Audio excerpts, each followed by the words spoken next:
Hello दोस्तों।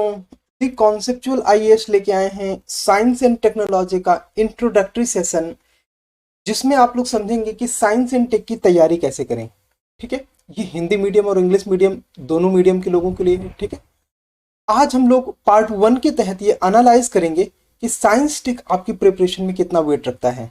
ठीक है, इस बात को एनालाइज करेंगे, जिसमें कि हम लोग समझेंगे कि आपको यूपीएससी प्रीलिम्स के क्वेश्चंस को कैसे अप्रोच करना चाहिए। इसके साथ साथ हम लोग ये भी समझेंगे कि पीवाईक्यू में हमने 2019, 20, 21 और ये 22 इन्हीं 4 सालों के क्वेश्चंस क्यों लिए हैं। पता है, पिछले 4 सालों में यानी कि 19 से 22 के बीच में जो साइंस टेक के क्वेश्चंस का लेवल है ना, साइंस एंड टेक के जो क्वेश्चंस का लेवल है वो अपने आप में बहुत ज़्यादा एनहेंस हो चुका है। ठीक है, और जो साइंस टेक के क्वेश्चन की संख्या है, क्वेश्चंस की संख्या जरा देखते हैं। लास्ट 5 ईयर का ये एवरेज आपके सामने है, लास्ट 5 ईयर्स का एवरेज है ये। ठीक है, 16 क्वेश्चन हर साल आए हैं पिछले 5 सालों में। ठीक है, और आपको पता है साइंस टेक का सिलेबस कितना है? Very little. ठीक है, अगर हम इकोनॉमी से कंपेयर करें तो साइंस टेक का सिलेबस करीब करीब 1/4 है। ज्योग्राफी से कंपेयर करें तो करीब करीब 1/4 है। हिस्ट्री से कंपेयर करें तो करीब करीब 1/6 है। पॉलिटी से कंपेयर करें तो करीब करीब 1/6 है। और मार्क्स के हिसाब से कंपेयर करें तो मैक्सिमम इकोनॉमी के बाद सबसे ज्यादा क्वेश्चन साइंस टेक से आते हैं। Science tech and environment, economy के बाद इन 3 एरिया से सबसे ज्यादा क्वेश्चन आते हैं। ठीक है, अच्छा, तो हम लोग साइंस टेक में सबसे पहले ट्रेंड एनालिसिस समझते हैं कि आखिर साइंस टेक में पिछले साल का क्या रिकॉर्ड रहा है। आपको ये देखने को मिलता है कि एवरेज 29 मार्क्स के क्वेश्चन साइंस टेक से अकेले आते हैं। ठीक है, और ऐसे नहीं कि कोई पर्टिकुलर ईयर हो जबकि साइंस टेक के क्वेश्चन बहुत ज्यादा आए हों और बाकी साल ना आए हों। हाँ, आप ये कह सकते हैं कि ये एवरेज 29 मेंटेन है, तो किसी साल 2-3 क्वेश्चन का डिफरेंस हो सकता है बस। उदाहरण के तौर पे 2013 में 28 नंबर, 2014 में 26 नंबर, 2015 में 22 नंबर। और आपको यहां से देखना चाहिए 2018 से। 2018 से साइंस टेक के जो क्वेश्चन है, देखो 15 क्वेश्चन यानी कि 30 मार्क्स का, 30 मार्क्स का। 19 में 32, 2020 में 32, 2021 में 28 और 2022 में आपके ये 38 मार्क्स के रिकॉर्ड साइंस एंड टेक से क्वेश्चन आए हैं। ठीक है, साइंस एंड टेक से। अच्छा, इसके अलावा अगर आप इन सालों के कट ऑफ में देखें, क्यों मैंने 2018 यहां से लास्ट 5 ईयर की जब हम बात करते हैं तो 2018 क्यों मार्क किया है, उसके पीछे एक बहुत बड़ा रीजन है। और वो रीजन ये है कि 2018 के बाद जो कट ऑफ है वो 2 डिजिट में आ गया। ठीक है, जो कट ऑफ है वो डबल डिजिट में आ गया। उसके पहले 107, 116 और 105 हुआ करता था, फिर ये 98, 98, 92 और 87, केवल 87। इमेजिन कीजिए अगर आपके 28 में ये साइंस टेक में आपको कहीं 22-24 मार्क्स मिल जाते हैं। ठीक है, तो आप प्रीलिम के क्वालिफाई करने के लिए कितने हकदार हैं। आपने कभी सोचा कि क्यों आप उन 8 से 10 हजार लोगों में नहीं हैं जो कि मेंस देते हैं। ठीक है, और खासतौर से मेरे हिंदी मीडियम के दोस्त हैं वो। आपको पता है कि साइंस टेक के क्वेश्चन बढ़ने से और कट ऑफ के गिरने से क्या रिलेशन है? रिलेशन ये है कि टेक्निकल नेचर के क्वेश्चन कुछ लोगों को प्रॉब्लम कर रहे हैं। ठीक है, कुछ लोगों को प्रॉब्लम कर रहे हैं। और वो कौन लोग हैं? मोस्ट प्रोबेबली वो हैं जिनका बैकग्राउंड आर्ट का है। ठीक है, जिनका बैकग्राउंड आर्ट का है वो लोग हैं जो कि साइंस टेक में हर्डल फेस कर रहे हैं। अच्छा, ये एक सेक्शन अलग से हमारी R&D टीम ने ऐड किया है, जिसमें कि ये दिखाता है कि साइंस एंड टेक के मार्क्स का परसेंटेज प्रीलिम के कट ऑफ के सामने कितना है। यानी कि अगर प्रीलिम का कट ऑफ 87 नंबर का है, साइंस टेक के क्वेश्चन 28 नंबर के, तो 28 is near approx to 38.1% of cut off. ठीक है, उसी तरह से 34% कट ऑफ का वेट रखता है साइंस टेक। अब ये बात मैं आपसे क्यों बता रहा हूं, क्योंकि साइंस टेक के माध्यम से आप अपने कट ऑफ को एनहेंस कर सकते हैं। ठीक है, आप अपने मार्क्स को एनहेंस कर सकते हैं। तो क्यों साइंस टेक में ही ये बात क्यों कही जाती है, जबकि ये बात लागू होती है सारे सब्जेक्ट पे, है ना? साइंस टेक में ये बात इसलिए कही जाती है क्योंकि साइंस टेक से का जो सिलेबस है वो छोटा है और इसमें एक्यूरेसी के चांस बहुत ज्यादा है। ठीक है, एक्यूरेसी के चांस बहुत ज्यादा है। मतलब अगर आप पूरे साल पॉलिटी पढ़ते हो, सोच के देखो, हिस्ट्री पढ़ते हो, ज्योग्राफी पढ़ते हो, ठीक है, तो आपकी एक्यूरेसी का लेवल क्या है? अगर आपके पहले 10 में से 6 सही होते थे तो अब 8 सही होने लगे होंगे। 15 में से पॉलिटी के करीब 15 क्वेश्चन आते हैं, अगर आप 7 से 8 क्वेश्चन सही करते थे, आपने बहुत मेहनत करी, तो 10, 11 या ज्यादा से ज्यादा 12 क्वेश्चन तक पहुंचते हो, है ना। फिर भी आप पूरे साल लगे रहते हो, लगे रहते हो। लेकिन आपको पता है कि साइंस टेक में मैंने एक्यूरेसी की बात क्यों करी? इस पॉइंट पे ध्यान देंगे।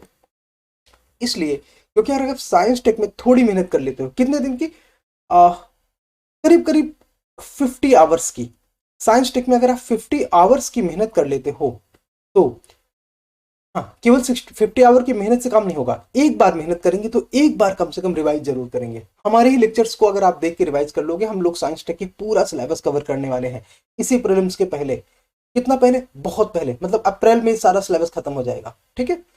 अप्रैल लास्ट तक साइंस टेक का पूरा सिलेबस हम कर लेंगे। तो साइंस टेक का सिलेबस क्या है वो हम जरूर बात करेंगे।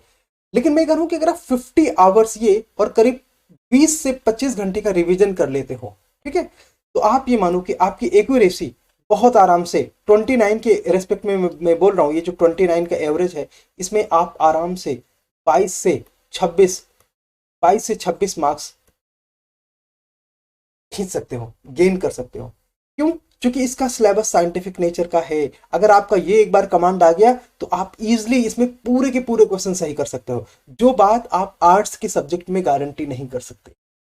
ये एडवांटेज है साइंस टेक का। तो सिलेबस क्या है? अगर हम ये बात करें कि यूपीएससी का सिलेबस क्या है, तो हमारे लिए हमको पहले ये देखना चाहिए कि यूपीएससी का सिलेबस क्या है। इसको पहले समझ लेते हैं। यूपीएससी के सिलेबस में कुछ खास चीजें हैं, जैसे कि साइंस एंड टेक्नोलॉजी का डेवलपमेंट और उसके एप्लीकेशन, है ना। तो साइंस एंड टेक्नोलॉजी के डेवलपमेंट की बात करें और एप्लीकेशन की बात करें, कहाँ पे? जो डेली लाइफ में है, ठीक है। इसके अलावा achievements of Indians in science and tech, भारतीयों ने क्या क्या उपलब्धियां प्राप्त करी हैं उनके बारे में बात करता है। फिर indigenisation of technology and development of new technology, मतलब प्रौद्योगिकी का, टेक्नोलॉजी का भारतीकरण, है ना, इंडिजिनाइजेशन, और उसमें जो डेवलपमेंट ऑफ न्यू टेक्नोलॉजी है। यहाँ से काफी क्वेश्चन आते हैं, मान के चलिए कि 4 से 6 क्वेश्चन तो इधर से आ ही जाते हैं, ठीक है। इसके अलावा अवेयरनेस किन किन फील्ड में? IT, space, computer, robotics, nano technology, biotechnology and issues related to IPR. ये वो सिलेबस है जिसको एलेबोरेट करने की जरूरत पड़ती है, ठीक है। हिंदी में भी चीजें लिखी है, आप लोग इसे हिंदी में भी देख सकते हैं। नाउ इस सिलेबस को हम समझेंगे कैसे, उसके लिए ये वाली स्लाइड हमारी बहुत महत्वपूर्ण, ठीक है। ये जो सिलेबस है ये डिजाइन किया गया है हमारे आरएनडी के द्वारा और बहुत महत्वपूर्ण है, ठीक है। इसमें से मैं कुछ भी बोलूं उससे पहले 2 लाइनें मुझे आपके बारे में कहना चाहिए।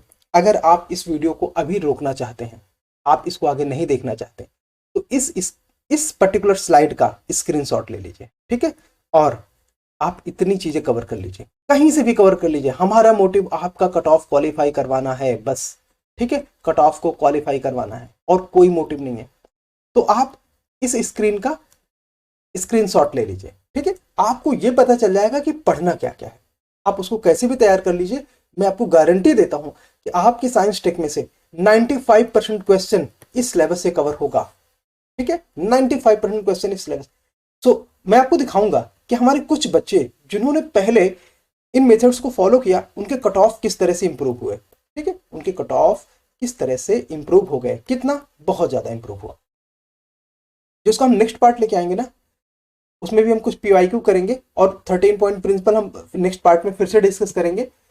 तो हम आपको दिखाएंगे कि कुछ उन बच्चों की मार्कशीट प्रीलिम्स के जिन्होंने इन मेथड्स को फॉलो करके अपने मार्क्स को गेन किया है, बढ़ाया है, ठीक है।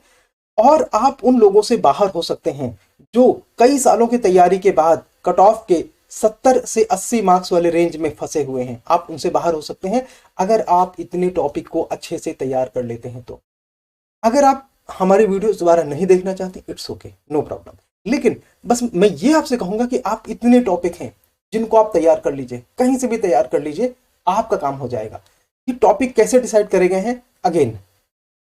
अगेन पिछले मान के चलिए कि करीब 20 सालों के पेपर का एनालिसिस किया गया है, और 20 साल के तो पेपर का हो गया एनालिसिस। इसके अलावा लास्ट 5 ईयर के, जो मैंने बोला ना, लास्ट 5 ईयर का उनको प्रायोरिटाइज किया गया है, 5 ईयर को प्रायोरिटाइज किया गया है, जिसके आधार पर ये सिलेबस डिजाइन किया गया है हमारे R&D के द्वारा।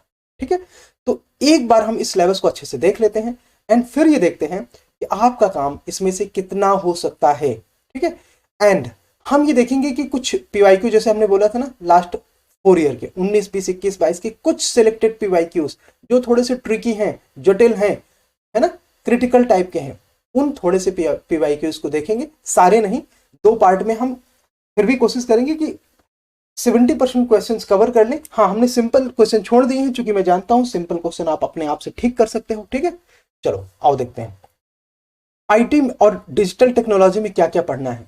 तो इसमें इंपॉर्टेंट है 5G, ठीक है, ओपन रैन इंपॉर्टेंट है, FRS satellite communication, quantum key distribution, gigamesh, VPN, dark net, generative AI, ये सारी चीजें द हिंदू में रेगुलर आई हैं।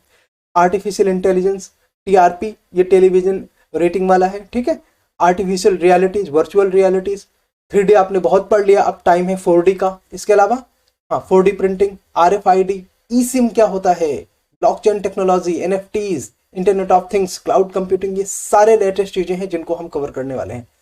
स्पेस टेक्नोलॉजी में इसी तरह हम लेटेस्ट चीजें लेके आए हैं, जिसमें हम नासा का आर्टेमिस मिशन, गगन, नाविक। अच्छा देखो, जब हम नाविक की बात करते हैं ना, या हम कोई भी इसरो के लॉन्च व्हीकल की बात करते हैं, या हम जेम्स वेब की बात करते हैं, तो देखो साइंस टेक में ना आपको डिफरेंसेस पता होना चाहिए, क्योंकि science and tech over the period of time evolve हुआ है। ठीक है, तो आपको डिफरेंसेस क्या इवॉल्व करना चाहिए कि जेम्स वेब किसको रिप्लेस करके आया है, हबल को, तो हबल में और जेम्स वेब में क्या अंतर है, इन्होंने कौन कौन से डिफरेंट टास्क कंप्लीट किए हैं।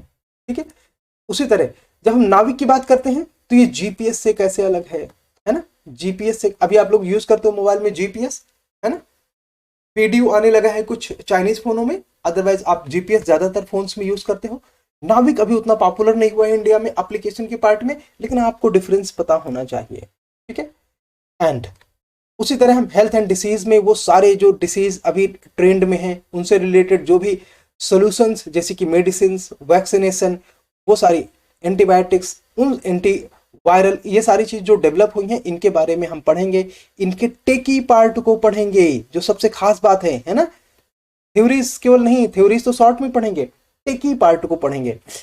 टेकी पार्ट के अलावा एप्लीकेशन पार्ट, देखो एप्लीकेशन पार्ट यूपीएससी पहले बहुत पूछता था, अभी भी पूछता है, कितना 50% क्वेश्चन, 40 से 50% क्वेश्चन अभी भी एप्लीकेशन आते हैं, लेकिन मोर देन 50% क्वेश्चन टेक ही होते हैं, मतलब जो उसमें टेक पार्ट है उसका, वहां से क्वेश्चन जो है हैवीली वेटेड रहता है। उसी तरह डिफेंस टेक्नोलॉजी में 1 से 2 क्वेश्चन आते हैं। अच्छा, यहाँ पे ना वेट लिखा हुआ है, वेट का मतलब कि IT एंड डिजिटल स्पेस से, डिजिटल टेक्नोलॉजी से करीब 4 मार्क्स, स्पेस टेक्नोलॉजी से करीब 4 मार्क्स, ये लास्ट 10 ईयर के एवरेज के आधार पर है। ठीक है, 10 ईयर का एवरेज है ना। और डिफेंस टेक्नोलॉजी से 3 मार्क्स, बायोटेक्नोलॉजी से 5 मार्क्स, अल्टरनेटिव एनर्जी से 3, एंड एग्रो साइंस से 8, अप्लाइड साइंस से 4 मार्क्स, इमर्जिंग साइंस से 4 मार्क्स। इस तरह से का जो वेट है वो अपने आप में करीब करीब 29 से 30 मार्क्स का एवरेज निकलता है। ठीक है, बायोटेक्नोलॉजी में जेनेटिक इंजीनियरिंग, जीनोम एडिटिंग, वो क्रिस्पर वगैरह, वो सारी चीजें हम लोग यहाँ पढ़ेंगे। क्रिस्पर के आगे के बीच कुछ चीजें हो रही हैं, तो वो डिफरेंस क्या पैदा कर रहे हैं हम लोग समझेंगे। हाँ जी, इसके अलावा जेनेटिक इंजीनियरिंग की गाइडलाइंस 2022 में इंपॉर्टेंट है, IVF, है ना, कार्ड टेक्नोलॉजी, कार्ड थेरेपी, सारी चीजें, स्टेम सेल थेरेपी, इसके कुछ फंडामेंटल्स और अप्लाइड पार्ट जो करंट अफेयर्स में चल रहे हैं, दोनों चीजों को समझेंगे। देखो साइंस टेक में चाहे जितनी चीजें आप पकड़ने की कोशिश करोगे, उसमें कुछ चीजें तो करंट अफेयर्स में मिलती हैं और कुछ चीजें फंडामेंटल्स में मिलती हैं, फिर भी आप मान के चलो कि अप्रॉक्स 40% चीजें वो आप नहीं पकड़ पाते, अप्रॉक्स 40% चीजें वो आप नहीं पकड़ पाते। इसके रिगार्डिंग हम नेक्स्ट स्लाइड में बात करने वाले हैं कि उसके लिए हम क्या सोल्यूशन लेके आए हैं। ठीक है, इन 40 मार्क्स के लिए, 40% साइंस टेक के वेट के लिए। एग्रो साइंस कितना वेट है आप जरा ध्यान से देखिए, 8 मार्क्स, मतलब 4 से 5 क्वेश्चन तक तो यहां से आते आते हैं। उसमें क्या लेटेस्ट डेवलपमेंट है, जब हम एग्रो साइंस की बात बोलते हैं ना, कृषि विज्ञान, आप लोगों को पता है ना, कृषि विज्ञान, कृषि विज्ञान। ठीक है, तो कृषि विज्ञान से क्वेश्चन आते हैं, वो क्वेश्चन को कैसे एड्रेस करना है, कौन कौन से क्वेश्चन आते हैं, क्या वो सिंपल कृषि विज्ञान के क्वेश्चन होते हैं? यहाँ पे हम ज्योग्राफी वाले एग्रीकल्चर के क्वेश्चन की नहीं बात करेंगे, यहाँ पे इकोनॉमी वाले एग्रीकल्चर के क्वेश्चन की नहीं बात करेंगे, यहाँ पे हम सिर्फ टेक्निकल बात करेंगे, ठीक है, टेक्निकल बात करेंगे एग्रीकल्चर में। और वो जब आप करोगे ना तो आप ये देखोगे कि एग्रीकल्चर के क्वेश्चन में आपने कैसे चीजों को इंप्रूव कर लिया है। इसमें हम animal science, grain technology, bio fertiliser, ठीक है, condition required to various crops, animal product, micro irrigation, intensive cropping, soil conservation techniques, GM crops, liquid nano urea, ये सारी चीजें हम लोग पढ़ेंगे, ठीक है। एंड अप्लाइड साइंस, अब ये अप्लाइड साइंस हम बात करते हैं ना तो इसमें फिजिक्स, केमिस्ट्री, बायोलॉजी, उसमें से जो कुछ इंपॉर्टेंट एरियाज हैं जो आज अपने आप में चेंज मेकिंग है, उसमें फिजिक्स का हैवी डोमिनेंस है। अगर आप यूपीएससी प्रीलिम के क्वेश्चन देखोगे तो ये वाले एरिया के लिए हमने करीब करीब 40 टॉपिक्स एनसीईआरटी से आइडेंटिफाई करे हैं, जिनको कि आपको कराया जाएगा इसी दी कॉन्सेप्चुअल आईएएस के चैनल पे, ठीक है। एंड इमर्जिंग साइंस की बात करें तो इसमें जो लेटेस्ट डेवलपमेंट्स होते हैं, जो करंट अफेयर्स हम लोग चीजें निकालते हैं, वो हम लोग करेंगे। करंट अफेयर्स जब कहा जाए तो उसका क्या मतलब है? केवल द हिंदू से चीजें कवर होती हैं क्या? नहीं। आइए इसको ठीक से ऑब्जर्व करते हैं, है ना, ठीक से ऑब्जर्व करते हैं, इसमें काफी कुछ मिलेगा। अभी भी करीब करीब 30% क्वेश्चंस आपके एनसीईआरटी से टैकल होते हैं। लेकिन एनसीईआरटी में पहले हम लोग ये रिकमेंड करते थे कि क्लास 6 से 10th का कर लेना है, ये हम पहले रिकमेंड करते थे। अब हम ऐसा नहीं करते, ठीक है, अब हम ऐसा नहीं करते, बिकॉज मोस्ट क्वेश्चन कहां से आ रहे हैं? 11th एंड 12th से, ठीक है। तो क्या मैं आपको नीट की तरह या जेई की तरह 11th-12th के एनसीईआरटी साइंस की पढ़ने के लिए बोल रहा हूं? आंसर है नो। हम बोल रहे हैं सिलेक्टेड टॉपिक्स, और ये सिलेक्टेड टॉपिक्स आपको द कंसेप्चुअल आईएएस के टेलीग्राम चैनल पे पीडीएफ मिलेगा, ठीक है, पीडीएफ मिलेगा। इसके माध्यम से हम आपकी प्रिपरेशन को 75% तक कट करेंगे, ठीक है। ध्यान से सुनिए, मैं बोल रहा हूं कि आपकी जो तैयारी है ना, उसमें जो बुक्स है, स्टडी मटेरियल है ना, स्टडी मटेरियल, उसको 75% तक कट करेंगे, ताकि केवल आप 50 से 60 घंटे की प्रिपरेशन में और फिर 20 घंटे की करीब करीब रिवीजन में अपने साइंस टेक के जो क्वेश्चन हैं उनका स्कोर बढ़ाएं, ठीक है। और वो हो सकता है, सारी चीजें पॉसिबल हैं अगर आप इस चैनल को थोड़ा सा ठीक से फॉलो कर लोगे और चीजों को एक बार रिवाइज कर लोगे। कुछ भी एक्स्ट्रा नहीं करना, ठीक है, नथिंग, कुछ भी एक्स्ट्रा नहीं करना। अब दूसरी बात यह है दोस्तों कि क्या एक मिनट, हाँ, क्या करंट अफेयर्स के लिए द हिंदू अपने आप में पर्याप्त है? देखो कैसा भी है, न्यूज़पेपर तो बेस्ट है, ठीक है, न्यूज़पेपर तो बेस्ट है। और द हिंदू से आप ये मान के चलो कि अच्छा कोई सोर्स नहीं है अपने करंट अफेयर्स के लिए। और अभी द हिंदू ज्यादातर चीजें ना अभी भी कैटर करता है, तो अगर इसका वेट 40% है, ठीक है, तो इसका भी वेट कम से कम 30% तो है, ठीक है, 30% तो है। इजी है, इजी क्यों है? क्योंकि डेली द हिंदू में इतना कुछ नहीं होता, वीक में 2 से 3 दिन ऐसा होता है जबकि द हिंदू में आपके लेवल के साइंस टेक के आर्टिकल आते हैं। कितने? 1-2, मतलब पूरे वीक में हम ये मान के चले कितने आर्टिकल होते हैं, तो 4 to 5 article in a week. अगर आप वीक में एक दिन साइंस टेक को डेडिकेट करके द हिंदू पढ़ते हैं ना, तो भी आपका काम हो जाता है। अगर लेकिन अब इन चीजों का टाइम नहीं है, अब हम ये सारी चीजें करके आपको स्वयं देंगे, ठीक है। लेकिन ये तो 30% और ये तो 40% रहा। दोस्तों ये एरिया कौन करेगा? जब हमने 13 पॉइंट प्रिंसिपल डिस्कस किया था अपने पिछले वीडियो में, वीडियो का नाम था road map to CSP, civil services prelims, तब हमने बात करी थी कि यूपीएससी के लगभग सभी डिपार्टमेंट्स में, कहने का मतलब यह है कि चाहे वो साइंस टेक हो, चाहे वो ज्योग्राफी हो, चाहे वो एनवायरनमेंट हो, चाहे पॉलिटी हो, जो लेवल ऑफ क्वेश्चन है ना वो काफी इंप्रूव हुआ है। और उसकी वजह से हुआ यह है कि यूपीएससी ने कुछ एडवांस लेवल के जो जर्नल्स हैं, मैगजीन्स हैं और वेबसाइट्स हैं, वहां से ना पॉइंट और टॉपिक्स पकड़ने शुरू करी हैं। तो उसके लिए आपको क्या कुछ पढ़ना है इस तरह की कोई चीज? आंसर है नहीं। मैं आपको ये सब पढ़ने की एडवाइस नहीं देता। तो ये 30% होगा कैसे? ठीक है, ठीक है। रोड टू सीएसपी यानी रोड मैप टू सीएसपी जो हमने पिछला वीडियो बनाया था, उसमें ये बात बोली थी कि आपको इसके लिए अपने मेंटोर्स, वो कोचिंग जिनको आपने पैसे पे किए हैं, उनको आप उनका गला पकड़ो जाके और बोलो कि वो आपके लिए यहाँ से टॉपिक निकाल के लाएं इंपॉर्टेंट वाले। इस बार मैं ऐसा नहीं बोल रहा। क्यों? क्योंकि ये सारे टॉपिक हम स्वयं करके देंगे। किन किन चीज़ों के लिए? किन किन चीज़ों के लिए? तो मैं आपको बता देता हूँ। अभी साइंस टेक की बात हो रही है, इसलिए साइंस टेक में मैगजीन और जर्नल के क्वेश्चन हम लेके आएंगे।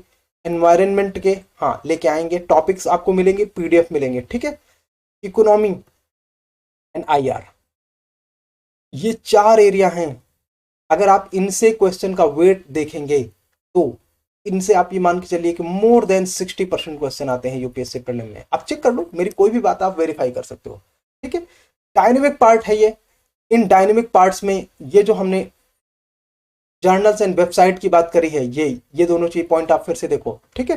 तो इसका टॉपिक बहुत छोटा होता है, मतलब ये सब कुछ मिला के कुल मिला सम इतना मटेरियल बनेगा कि आप एक बार अगर अच्छे से 200-250 पेज का मैटर पढ़ लेते हो ना, 200 पेज के अराउंड मैटर अगर आप पढ़ लेते हो, ठीक है, तो भी आपका काम हो जाता है। टाइम कितना देना होता है इसमें? मैक्सिमम 5 to 7 डेज, ठीक है, मैक्सिमम 5 to 7 डेज, और ये उसी में सब कवर हो जाता है। कुछ भी नहीं करना उससे ज्यादा, ठीक है। हम लोग एडवांस जर्नल्स पे काम करना शुरू कर चुके हैं, वर्ल्ड के करीब। अब हम इसमें जब बात करते हैं तो सिर्फ इंडिया की बात नहीं होती है। देखो इंडिया में कौन से इंपॉर्टेंट है, तो इंडिया में है ऑब्जर्वर रिसर्च फाउंडेशन, ईपीडब्ल्यू, जिनसे थोड़े बहुत क्वेश्चन आते हैं, नीति आयोग की वेबसाइट, इसके अलावा डीएसटी की website, department of science and technology and many more. इसके अलावा सीडीसी जो यूएस गवर्नमेंट की है, एनसीबीआई, आपको पता है एनसीबीआई कितना इंपॉर्टेंट है? एनसीबीआई अमेरिका की संस्था है, एनसीबीआई, ठीक है, और इससे बहुत क्वेश्चन आते हैं। आप अपने क्वेश्चंस को ट्रेस करो, द हिंदू के करंट अफेयर्स के आर्टिकल्स को ट्रेस करो, कुछ भी एनसीबीआई में बहुत कुछ मिलता है। हम लोग ये सब कुछ करेंगे, हमारी टीम इसमें ऑलरेडी लगी हुई है, ठीक है। इसीलिए हमने साइंस टेक को थोड़ा लेट शुरू किया। क्यों हमने लेट इसलिए शुरू किया कि हम आपको सब कुछ ना पढ़ाने लगे। आपको पता है कि मुखर्जी नगर और करोलबाग की कोचिंग्स बहुत मोटे मोटे साइंस टेक के वॉल्यूम्स लेके आए हैं, ताकि उसमें आप अपनी पूरी जिंदगी बर्बाद कर सकते हो। सिर्फ यूपीएससी के अटेम्प्ट ही नहीं, उन सबसे बचना है, शॉर्ट में चीजें पढ़नी है, तो द कॉन्सेप्चुअल आईएएस का मैटर आप एक बार देख लेना, ठीक है। ठीक लगे तो फॉलो करना, अदरवाइज विसेज आर योर्स। तो चलो कुछ पीवाईक्यू डिस्कस करते हैं। पीवाईक्यू डिस्कस करने में जो हमारा ऑब्जेक्टिव है वो ये है कि हम आपको ये बता सके कि आप अपने क्वेश्चन को अप्रोच कैसे करें, ठीक है। उसी तरह टॉपिक वाइज सबसे पहले, अच्छा ये यहाँ पे की लिखा होगा जिनके माध्यम से आप अपने सिलेबस को एक्सेस कर सकते हो। ये जैसे साइंस एंड टेक, तो ST1 लेक्चर जो भी होगा इधर कवर होगा। आप मान लीजिए ये 05 है, तो इसका मतलब कि ये इस यूनिट का लेक्चर 5 है, ठीक है। आप सिर्फ इतना सर्च करोगे यूट्यूब में, आपको हमारा ये लेक्चर मिल जाएगा।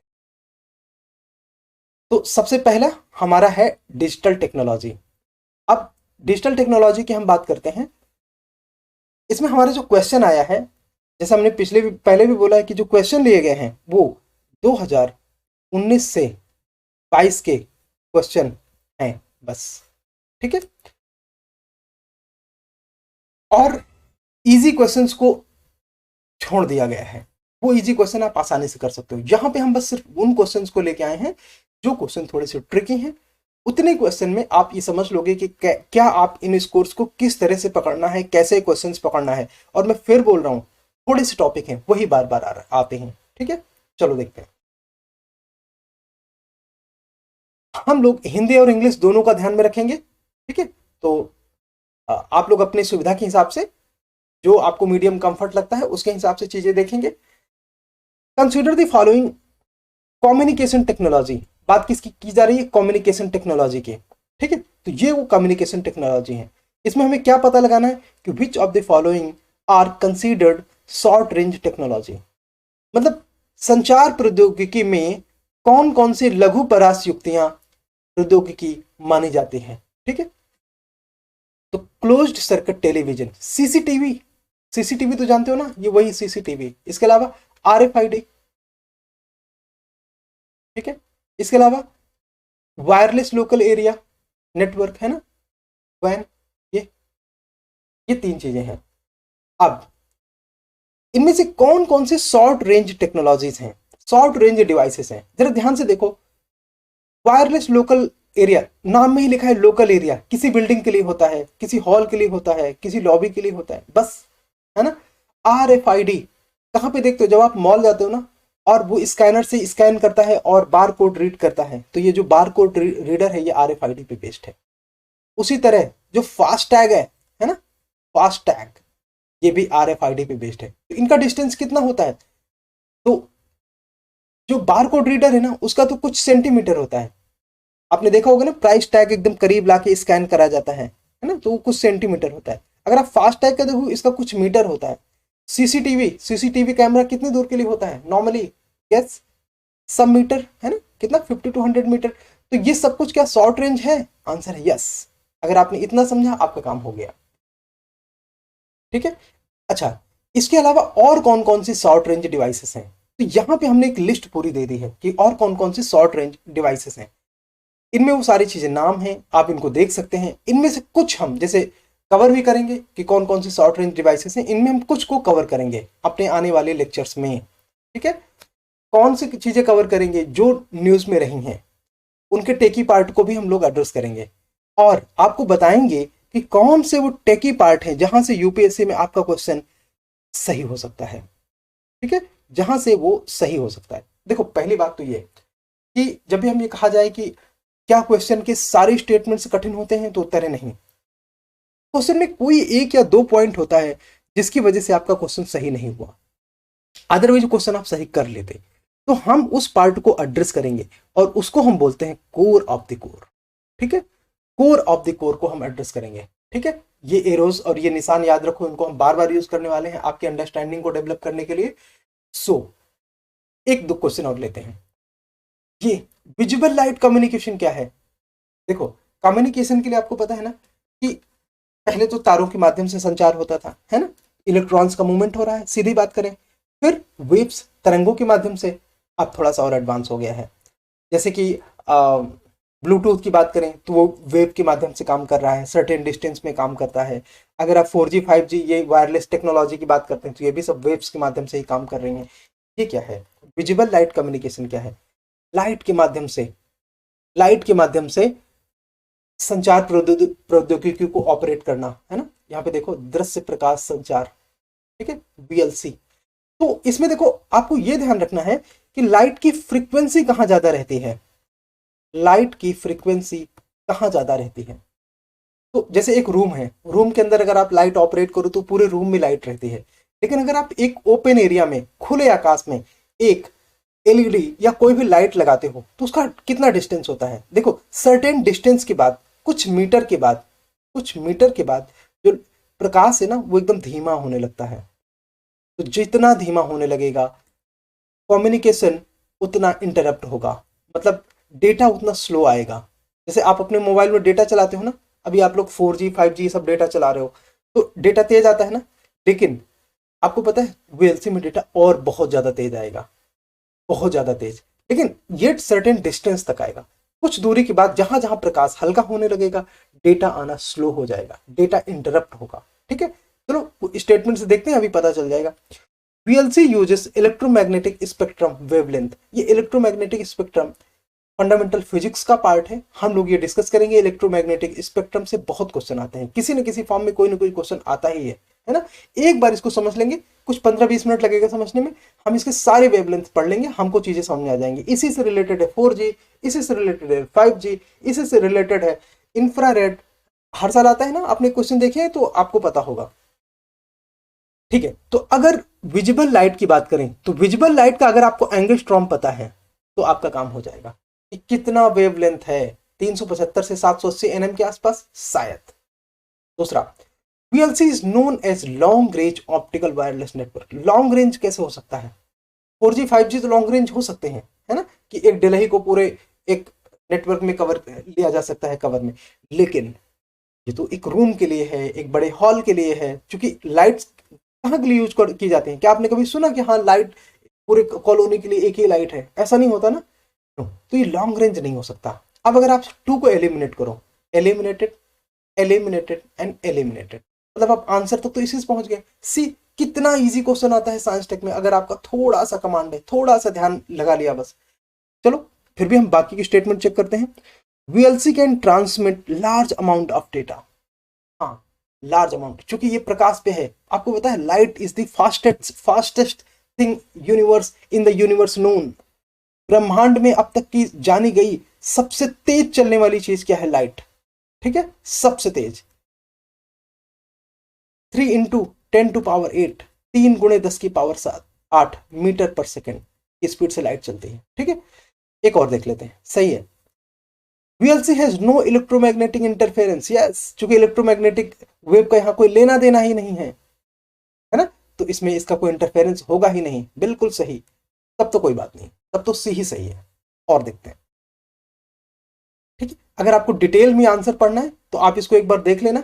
यहां पे थोड़ा सा देख लो कि लाइट का नेचर कैसा है। लाइट का नेचर कैसा है कि ये किसी ओपेक मीडियम से पास नहीं हो सकता। जैसे मान लो अगर इधर से ये प्रकाश आ रहा है ना, बीच में ये दीवार है, तो इस साइड तो डार्क ही बना रहेगा, इस साइड तो लाइट नहीं आएगी, तो इस साइड डेटा भी नहीं आएगा।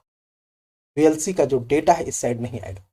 आप अपने मोबाइल कंप्यूटर को इस साइड कनेक्ट नहीं कर सकते, उसके लिए इस प्रकाश के कांटेक्ट में होना जरूरी है। ठीक है, इस प्रकाश के कांटेक्ट में होना जरूरी है, ये बात ध्यान देनी है। इस प्रकाश के यहाँ जो एरिया में लाइट है, मान लीजिए ये लाइट है, यहाँ पे कांटेक्ट होना। यहाँ पे अगर आप अपना हैंडसेट चलाते हो, ऐसे आप अपना मोबाइल चलाते हो, ठीक है, बहुत तेज स्पीड आएगी, 5G से भी ज्यादा। ठीक है, और देखते हैं। तो ओपेक यानी कि किसी अपारदर्शी, ओपेक का मतलब होता है अपारदर्शी, सरफेस में काम नहीं करता, और ये शॉर्ट रेंज है। ठीक है, चलिए। हाँ, कल को अगर हम कोई बहुत बड़ा सन जैसा ऑब्जेक्ट बना लेते हैं तो लॉन्ग रेंज हो सकता है, बट अभी के लिए वो रियलिटी नहीं है। वाओ, इस इमेज में आप इसे देख सकते हैं कि जैसे ये आपका सोर्स ऑफ इल्यूमिनेशन है, मतलब जहां से लाइट आ रही है।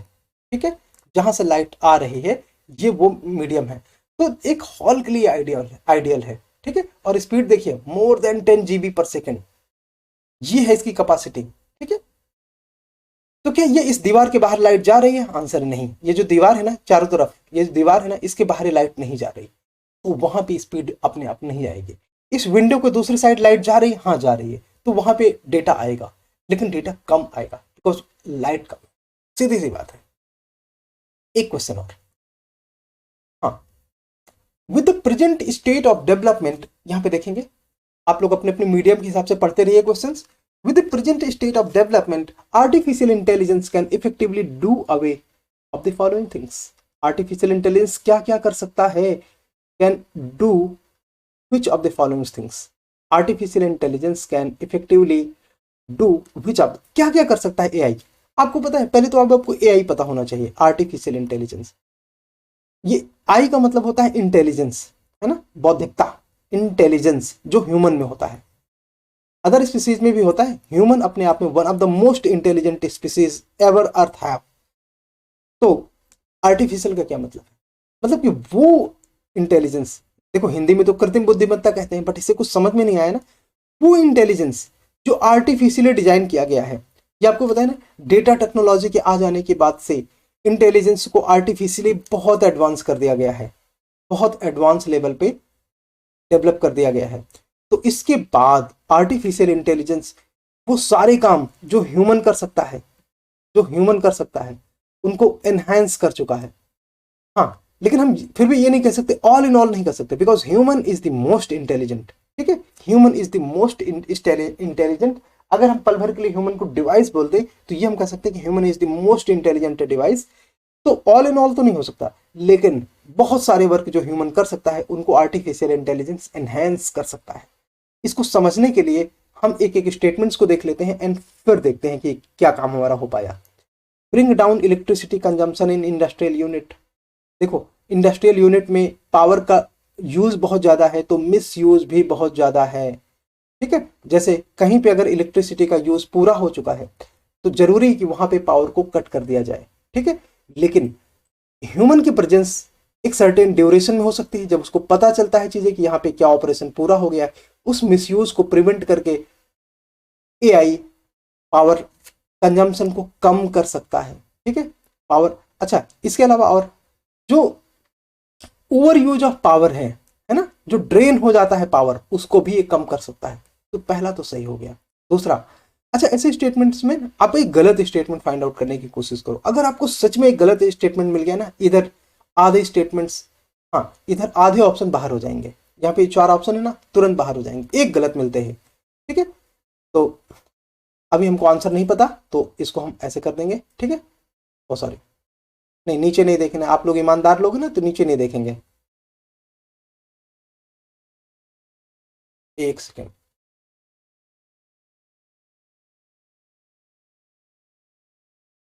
एक सेकेंड।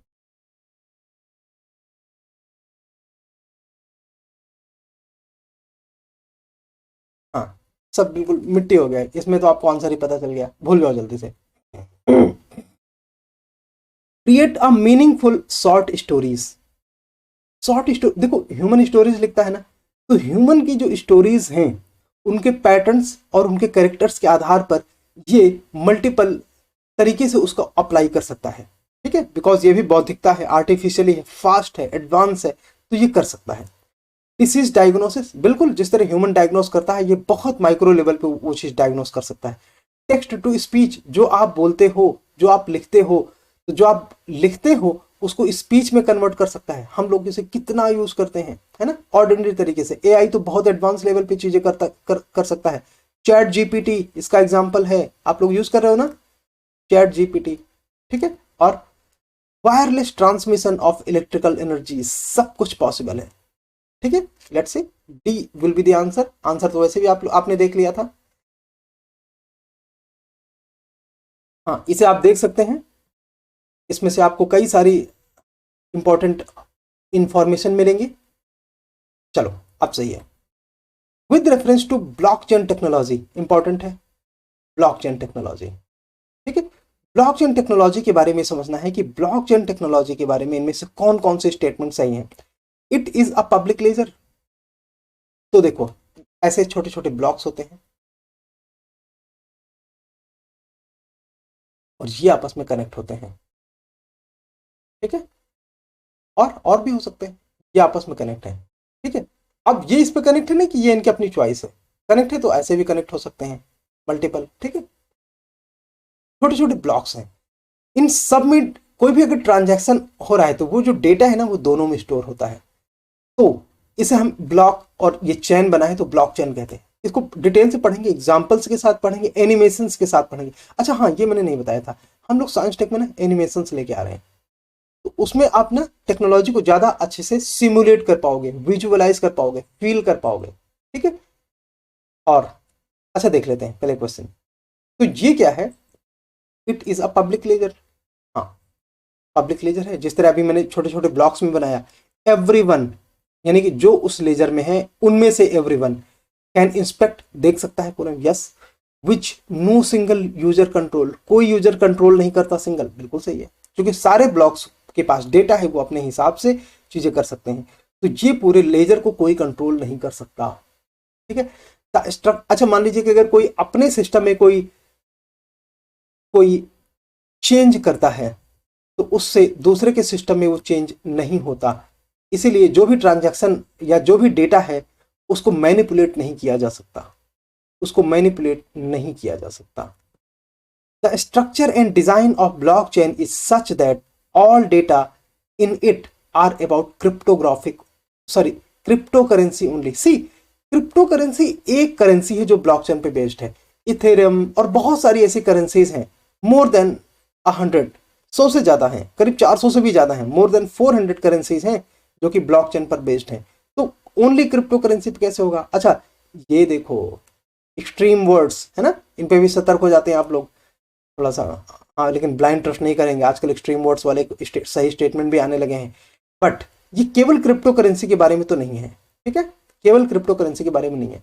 दो बाहर, ये बाहर, ये बाहर, अब या तो एक सही है या तो एक तीन सही है। Application that depends on basic feature of blockchain can be developed without anybody permission. Yes, मैं और आप सिर्फ दो लोग, ठीक है, मिलकर अपना एक ब्लॉकचेन बना सकते हैं। ठीक है, हमको किसी की क्या परमिशन की जरूरत है? ये तो टेक्नोलॉजी है। जिस तरह दो डिवाइस ब्लूटूथ से कनेक्ट करने के लिए आपको किसी की परमिशन चाहिए क्या? नहीं। उसी तरह ब्लॉकचेन में आके कोई भी दो लोग ऑपरेट कर सकते हैं, किसी के परमिशन की जरूरत नहीं होती। सही है मेरे दोस्त, आंसर विल बी 1 और 3। ठीक है, हाँ, आप डिटेल पढ़ना चाहें तो पढ़ सकते हैं। सेकेंड स्टेटमेंट इज इनकरेक्ट, यहां पे आप देख सकते हैं ठीक है, दिस वन इनकरेक्ट, रीजन वही है जो मैंने आपसे बताया था। और हाँ, हेल्थ एंड डिसीज, ये हमारा साइंस एंड टेक्नोलॉजी के थर्ड यूनिट में आएगा। इसमें भी उसी तरह से नंबर ऑफ लेक्चर्स होंगे। बहुत इंपॉर्टेंट है, आज कोविड के बाद से बहुत सारी चीजें बदली हैं जिसकी बदौलत यहाँ पे कई सारी नई चीजें हो रही हैं। बायोफिल्म्स, बायोफिल्म कैन, अच्छा कहता है कि इनमें से कौन कौन से स्टेटमेंट सही हैं। बायोफिल्म कैन फॉर्म अब मेडिकल इम्प्लांट्स फॉर्म ऑन, मतलब अगर जैसे मान लीजिए कोई मेडिकल इम्प्लांट आपकी बॉडी में है, कोई भी मेडिकल इम्प्लांट आपकी बॉडी में है, ऐसे मान लेते हैं कि ये आपकी लेग में है, तो इसमें एक लेयर जैसी आ जाती है, ठीक है, एक लेयर जैसी ऊपर आ जाती है, तो इसे हम बायोफिल्म कहते हैं। वो स्वतः आपकी बॉडी से ग्रो होता है। तो विद इन ह्यूमन टिश्यूज लिखा है ना, विद इन ह्यूमन टिश्यूज, तो ये तो सही है। दूसरा हम पढ़ेंगे, इन सारी चीजों के बारे में पढ़ेंगे, और ये भी पढ़ेंगे कि क्यों हम इन्हें पढ़ रहे हैं, ये अपने आप में ज्यादा इंपॉर्टेंट है। Now biofilm can form on food and food processing surface, yes, क्योंकि फूड प्रोसेसिंग या फूड जो सरफेस होते हैं उनमें जो लिविंग ऑब्जेक्ट्स हैं वो डेवलप हो जाते हैं, ठीक है, ये बैक्टीरिया, यीस्ट, फंगस, इनके हो सकते हैं, ठीक है। और biofilm can exhibit antibiotic resistance, yes yes yes, आपकी जो एंटीबायोटिक मेडिसिन है ये उनके प्रति रेजिस्टेंट हो सकते हैं, ठीक है, तो उन्हें हम बायोफिल्म कहते हैं। क्या सारे सही हैं? शायद, यस सारे सही हैं, ठीक है, ये सारे सही हैं। अब जरा देखते हैं क्या होती है बायोफिल्म। बायोफिल्म क्या है? Collective of collective of one और more type of micro organism, मतलब ये जो सूक्ष्म जीव होते हैं ना, माइक्रो ऑर्गेनिज्म, एक या एक से अधिक, वो आपने देखे ना, पीले पीले दांत हो जाते हैं लोगों के, तो वो उसके ऊपर जो एक लेयर्स होती है ना, वही तो होते हैं बायोफिल्म्स, ठीक है। वो आपकी बॉडी में, आपके बोन्स में, स्किन में, टिश्यूज में, आपकी बॉडी के अंदर कोई अगर ऑब्जेक्ट पड़ा है जैसे मेडिकल इम्प्लांट्स, तो उसके ऊपर भी ग्रो हो सकता है, ठीक है। मैंने डिफरेंट सरफेसेस किन किन चीजों के होते हैं? बैक्टीरिया, फंगी, प्रोटिस्टिस, तो इस तरह की बहुत सारी चीजें हैं जिनकी बायोफिल्म्स हो सकती हैं। देखो यार, सीधी बात यह है कि लिविंग ऑब्जेक्ट जो माइक्रो ऑर्गेनिज्म होते हैं ना, उनमें बहुत सारी चीजें हैं और उन सभी से बायोफिल्म्स डेवलप हो जाते हैं। बायो का मतलब है लिविंग, और यहाँ पे फिल्म्स का मतलब होता है उनके चित्र, लेयर्स जो डेवलप हो जाते हैं। सभी सही है। अब जो आपकी स्टेटमेंट है ना, ये स्टेटमेंट कहाँ पाए जाएंगे? मैंने अभी थोड़ी देर पहले कहा था कि अब 30% क्वेश्चन ऐसे हैं जो advance research paper, journals and magazine से आते हैं, जो इंटरनेशनल लेवल के होते हैं। उनमें सबसे इंपॉर्टेंट है एनसीबीआई। एनसीबीआई को मैं रेगुलर फॉलो कर रहा हूँ पिछले 4-5 सालों से, तो मैं कह सकता हूँ कि एनसीबीआई का अपने आप में रेफरेंस बहुत स्ट्रांग होता है, साइंटिफिक होता है। Environment, science tech, I R, not I R, environment and science tech के लिए एनसीबीआई में बहुत एडवांस मैटर मिलता है और सीधे सीधे आपके स्टेटमेंट मिल जाते हैं। तो ये जो आपकी स्टेटमेंट्स दिख रहे हैं ना, 1 2 3, ये एक सोर्स में अगर मिलते हैं तो वो है एनसीबीआई, ठीक है। इस लिंक को एक बार खोल के देखना और फिर ये देखना कि इसका मैटर किस तरह का होता है। हाँ, एग्जाम टाइम में आपको ये वेस्ट ऑफ टाइम लगता है तो मत करना, क्योंकि वो काम हम लोग करेंगे, ठीक है, वो काम हम लोग करेंगे दी कॉन्सेप्चुअल आईएएस में। थोड़ा थोड़ा प्रचार भी कर लेते हैं ना, नहीं आप भूल जाओगे कि किस चैनल पे को सर्च करना है, ठीक है। यहाँ पे शॉर्ट में हम लोग इसे TCI बोलते हैं, ठीक है। और हाँ, यह है तो चित्र, देखो ऐसे ये दांतों के ऊपर ये पीली पीली लेयर दिख रही है ना, यहाँ पे देखो, यहाँ पे देखो, यहाँ पे देखो, पीली पीली लेयर दिख रही है ना, इस पे ऐसे तो नहीं होते दांत, ये जो गंदगी से दिख रही है यही तो है। और ये बने किन के होते हैं? ये छोटे छोटे बैक्टीरिया होते हैं ना, बैक्टीरिया, फंगस, यीस्ट, इन्हीं के। ये आपके बोन्स में भी होते हैं, ठीक है, एकदम छोटे छोटे डीएनए लाइक स्ट्रक्चर होते हैं। ये सब भी मत पढ़ो, ये सब हम कराएंगे तो ज्यादा अच्छा रहेगा, ठीक है। अभी मत पढ़ो, अभी इनमें टाइम मत वेस्ट करो, हम इनको कराएंगे तो आपको पता चल जाएगा कि क्या है बायोफिल्म्स, किस तरह डेवलप होते हैं। ये देखिए, है ना, ये जैसे कि एक छोटा सा सरफेस होता है, ये उसमें ये बायोफिल्म, अच्छा ये आपको बहुत बड़ा दिखाई देता होगा, ये भी है बहुत छोटे छोटे, ठीक है, बहुत छोटे छोटे। ये जैसे ना, जैसे आपके दांतों के ऊपर पतली सी लेयर बन जाती है ना, ये उसी का चित्र है, बट वो आपको बड़ा बस दिखाई देता है, दैट्स इट। है ये सब बहुत पतले पतले लेयर्स, माइक्रोमीटर, नैनोमीटर की स्केल के, ठीक है। तो ऐसा छोटे छोटे बायोफिल्म्स होते हैं, ये एक्यूमुलेट हो जाते हैं, अलग अलग कई तरीके के बैक्टीरियाज और फंगस एक साथ एक्यूमुलेट हो जाते हैं, ये अलग अलग टाइप के स्ट्रक्चर बना लेते हैं, फिर उसी स्ट्रक्चर को खोखला करते हैं। दांतों में इसका सबसे अच्छे से एग्जांपल आप देख सकते हैं, दांतों के ऊपर। ठीक है,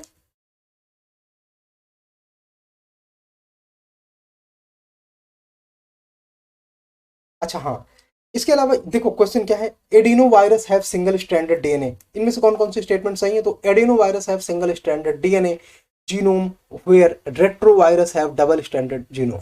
पहले तो समझ लेते हैं कि क्या होता है। ठीक है, अगर साइंस नहीं समझ में आई तो साइंस टेक एप्लीकेशन कैसे करेंगे। ठीक है, पहले देखो इस स्ट्रक्चर को ध्यान से देखो,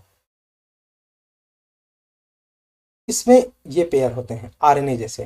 ठीक है, जैसे आरएनए होते हैं, तो इसको हम सिंगल स्ट्रैंडेड डीएनए बोलते हैं, ऐसे ही लिखा भी जाता है। ठीक है,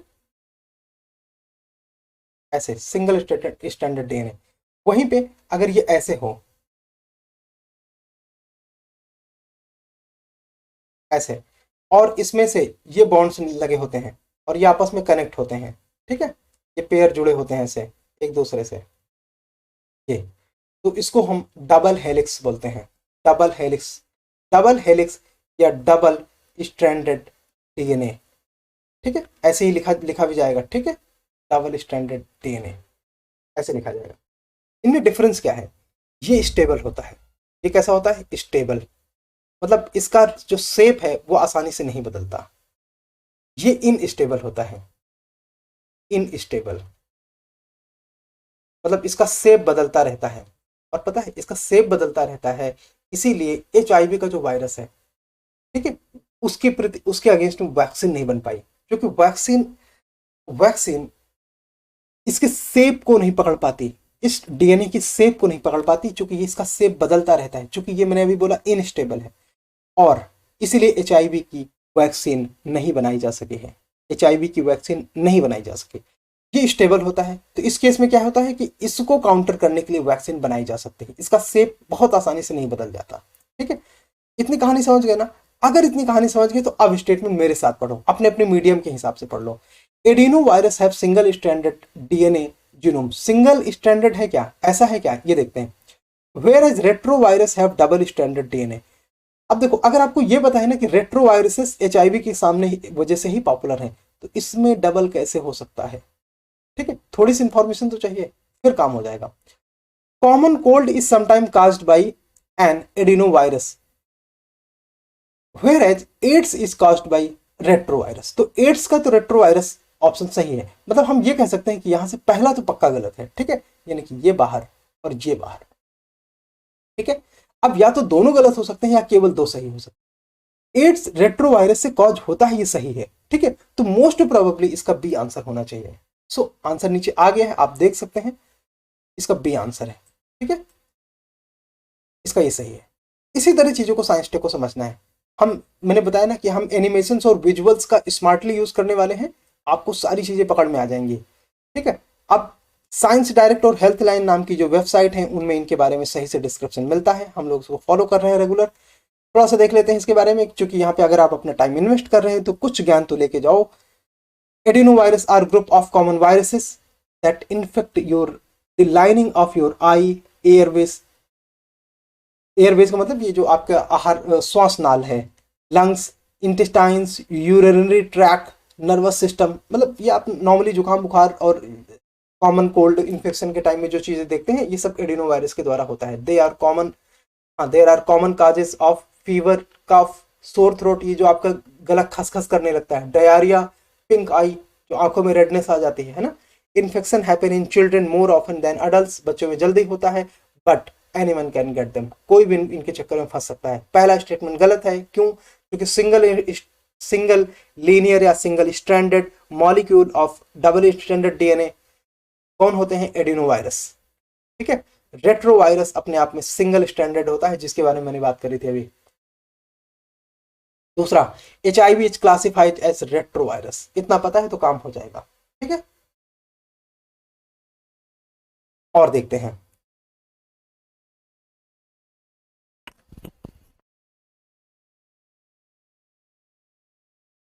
एंड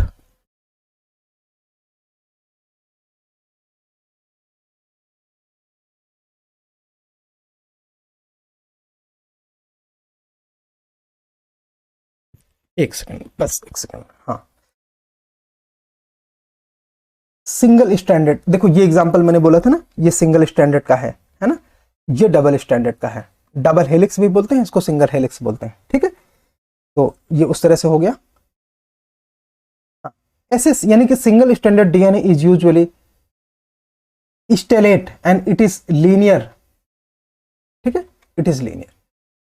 अच्छा, ये जो डबल स्टैंडर्ड ना, ये लीनियर है, ठीक है, और ये अकेला होता है, स्टेलेट होता है, मतलब सीधे सीधे नहीं होता, इसका इसलिए इसका शेप बदलता रहता है, मतलब ऐसे ऐसे कुछ भी घूमता रहता है, ऐसे ऐसे हो जाएगा, कहीं भी पता नहीं चलता। Single standard DNA is less stable, इस पार्ट में ध्यान दो, एंड स्टिफ, है ना, while double standard DNA is more stable, ठीक है। और ये लेस स्टिफ होता है, ये less stable and less stiff होता है, ये ध्यान देना है। और ये ज्यादा more stable and more stiff होता है, ठीक है, इसीलिए इसके लिए वैक्सीन बनाना आसान है। और देखते हैं ये एडिनो वायरस के बारे में। ये आप जब लिंक ओपन करोगे ना, यहाँ पे दिया ना साइंस डायरेक्ट का, जब साइंस डायरेक्ट का आप लिंक ओपन करोगे ना, ये थोड़ा सा ऐसा आता है एडिनो वायरस के बारे में, इसमें सारी इंफॉर्मेशन मिल जाती है। ये इतना छोटा नहीं होता, इतना है, काफी बड़ा आर्टिकल होता है, मान के चलो 4-5 पेज, ठीक है। हम लोग इनसे ना मेन डेटा बहुत छोटे छोटे फॉर्म में, ऐसे जैसे 5 to 10 बुलेट पॉइंट्स में, 5 to 10 बुलेट पॉइंट्स में आपको इसकी पीडीएफ हम देंगे, ठीक है, आपको इसके हम पीडीएफ देंगे लेक्चर्स के साथ। लेक्चर्स हमारे 1-2 दिन में इसके लेक्चर्स रेगुलर आने शुरू हो जाएंगे। इसका पार्ट 2 आएगा, है ना, पार्ट 2 आएगा, और साथ में ही इसके लेक्चर L1 L2 इस तरह से इसके लेक्चर आने शुरू हो जाएंगे, ठीक है। निम्नलिखित कथनों पर विचार कीजिए। Consider the following statements. Genetic changes can be introduced in the cells that produces egg or sperm of prospective parent। देखो पहली बात ये कह रहा है कि genetic changes can be introduced in a cell that produces egg. और देखो अब ये ना जेनेटिक चेंजेस दो तरीके से होते हैं, कौन कौन से? एक तो होता है जर्म लाइन, और दूसरा होता है सोमैटिक सेल। इसी से हमारा काम हो जाएगा, सोमैटिक सेल। ये जो सोमा मतलब होता है ना, इसका मतलब होता है बॉडी, और जर्म लाइन का मतलब क्या होता है? जो आपके इनिशियल ओवम और एग, इनिशियल ओवम, ठीक है, और या स्पर्म में इंट्रोड्यूस किया जाता है, ठीक है। तो जितने जर्म लाइन चेंजेस होते हैं ना, वो आपकी एंटायर जनरेशन में, मतलब उसके बाद की पीढ़ी में ट्रांसफर होंगे, ठीक है, ट्रांसफर होंगे। जितने सोमैटिक चेंजेस होते हैं ना, क्योंकि सोमा का मतलब है बॉडी, तो ये जिस पार्ट को एड्रेस करता है, मान लीजिए कोई चेंज किया जाता है इस उद्देश्य से कि आपके बालों का कलर चेंज हो जाए, ठीक है, आपकी बॉडी में जब इसका फर्टिलाइजेशन हो जाता है, ठीक है, इसके बाद अगर कोई चेंज इस प्रकार से किया जाए कि वो चेंज आपके बालों के कलर को ब्लू कर दे, ठीक है, ऐसे ब्लू कलर, तो ये आपके हेयर में चेंज करेगा, और ये आपकी अगली पीढ़ी में नहीं जाएगा। ये ध्यान देने की जरूरत है। अगर जर्म लाइन पे चेंज कर दिया जाए कि आपके बालों का कलर ब्लू हो जाए, ठीक है, तो ये अगली पीढ़ी में जाएगा। ये इसका सबसे मेन डिफरेंस है, ठीक है। तो ये कहता है कि genetic changes that can be introduced in cells that produce egg और sperm of a perspective parents. तो ये तो आपकी जेनेटिक चेंजेस होंगे, है ना, क्योंकि अगली पीढ़ी में जाएंगे, बिकॉज ये एग और स्पर्म को, जो पर्सपेक्टिव पेरेंट्स है, उनके एग एंड स्पर्म को चेंज किया जा रहा है इसके माध्यम से। तो एक तो सही है। दूसरा, a person's genome can be edited before birth at the early embryonic stage. Yes, human induced pluripotent, ये प्लूरिपोटेंट, मल्टीपोटेंट, ठीक है, ये सारी चीजें हम लोग पढ़ेंगे इसकी क्लास में proper. Can be injected into embryo of pig, yes, चूंकि दोनों मैमल है।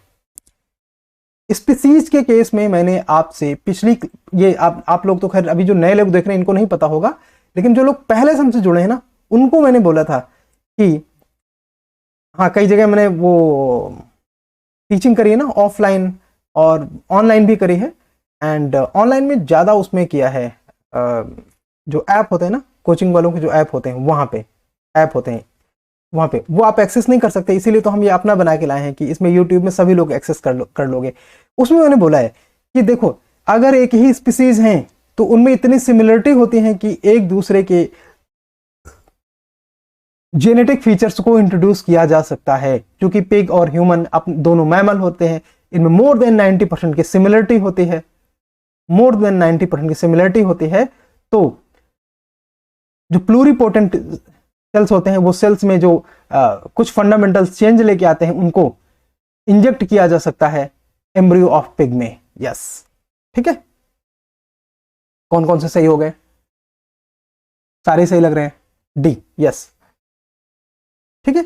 अगेन कहां आया था? द हिंदू में। लिंक खोल के देखना, ये पीडीएफ में आपको दे दूंगा, लिंक खोल के आप इसे ओपन करके देख लेना। ये सारी चीजें साइंस टेक में ना, इंटरेस्ट एक बार आपको बढ़ गया ना, फिर देखना चीजें कितनी आसान हो जाती हैं। बहुत ईजी है साइंस टेक, बशर्ते आपने कभी पढ़ा नहीं। अब सोच रहे हो कि अचानक साइंस टेक आपको एक दिन में आने लगेगा, नहीं, लेकिन 15 दिन में आने लगेगा। अगर आपने 15 दिन, मैं लगातार 15 दिन नहीं बोल रहा हूं, मैं उन 15 दिनों की बात कर रहा हूं जितने में हमारे लेक्चर पूरे हो जाए, ठीक है।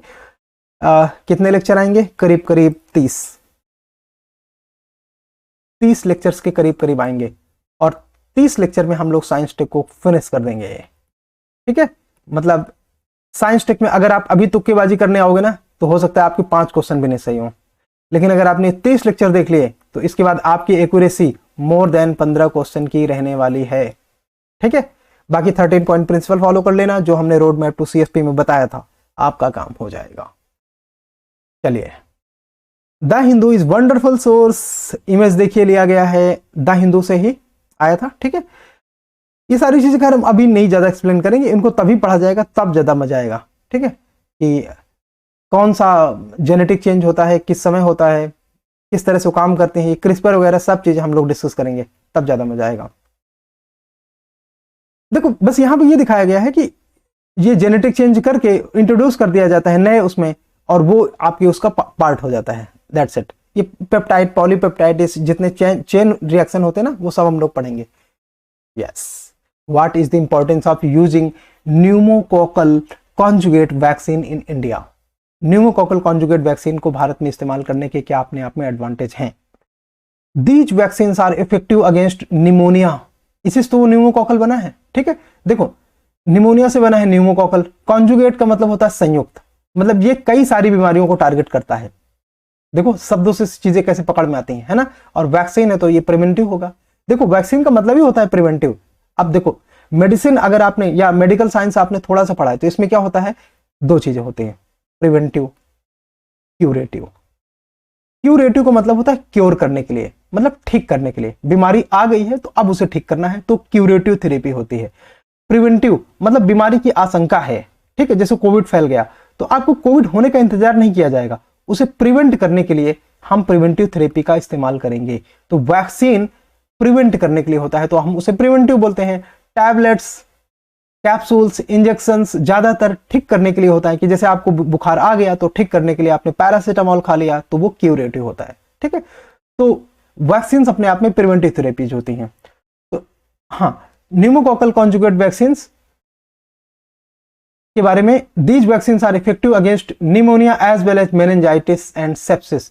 चूंकि कॉन्जुगेट वैक्सीन है, कई प्रकार की बीमारियों में ठीक करने का करेगा, तो मेनिंजाइटिस एंड सेप्सिस हो सकता है।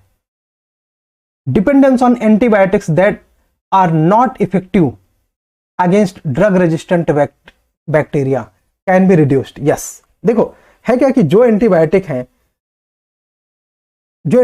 है ना, उनमें से कई सारे ड्रग रेजिस्टेंट बैक्टीरिया के केस में काम नहीं करती, तो वैसा यूजेस को कम किया जा सकता है। क्यों? प्रिवेंटिव थेरेपी आप यूज कर रहे हो इसलिए, ठीक है। These vaccine have no side effect, ऐसा कैसे हो सकता है? नो साइड इफेक्ट कैसे? नो एलर्जिक रिएक्शन, ऐसा नहीं हो सकता। आप सबने कोविड वैक्सीन लगवाई है ना। एक तो पहले बता दो, कोविड वैक्सीन अपने आप में न्यूमोकोकल कॉन्जुगेट वैक्सीन नहीं है, ठीक है। न्यूमोकोकल कॉन्जुगेट वैक्सीन वो होते हैं जो आपने मिशन इंद्रधनुष के तहत अपने बच्चों को, अपने परिवार के सदस्यों को लगवाया होगा। मिशन इंद्रधनुष याद आया? मिशन इंद्रधनुष में न्यूमोकोकल कॉन्जुगेट वैक्सीन इंट्रोड्यूस किया गया था 2019 के टाइम में, इसीलिए ये क्वेश्चन 2020 में आया था, ठीक है। मिशन इंद्रधनुष, मिशन इंद्रधनुष, ठीक है।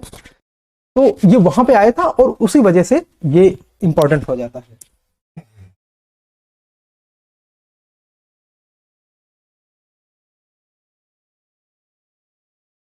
और देखते हैं, तो मेरे हिसाब से इसमें जो है ये गलत होगा, तीसरा गलत होना चाहिए और आंसर होना चाहिए 1 and 2। ठीक है, B is the answer.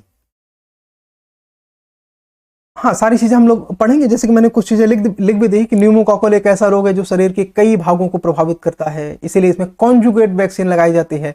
Conjugate vaccine संयुक्त वैक्सीन है जो कमजोर एंटीजन के प्रति मजबूत प्रतिरक्षा प्रदान करता है, और यह वैक्सीन न्यूमोकॉकी कुल फैमिली का है जिसके कई जीवाणुओं के मिश्रण से तैयार किया गया है, जिसे निमोनिया के कारण माना जाता है, इसलिए वैक्सीन के नाम में कॉन्जुगेट वर्ड शामिल है।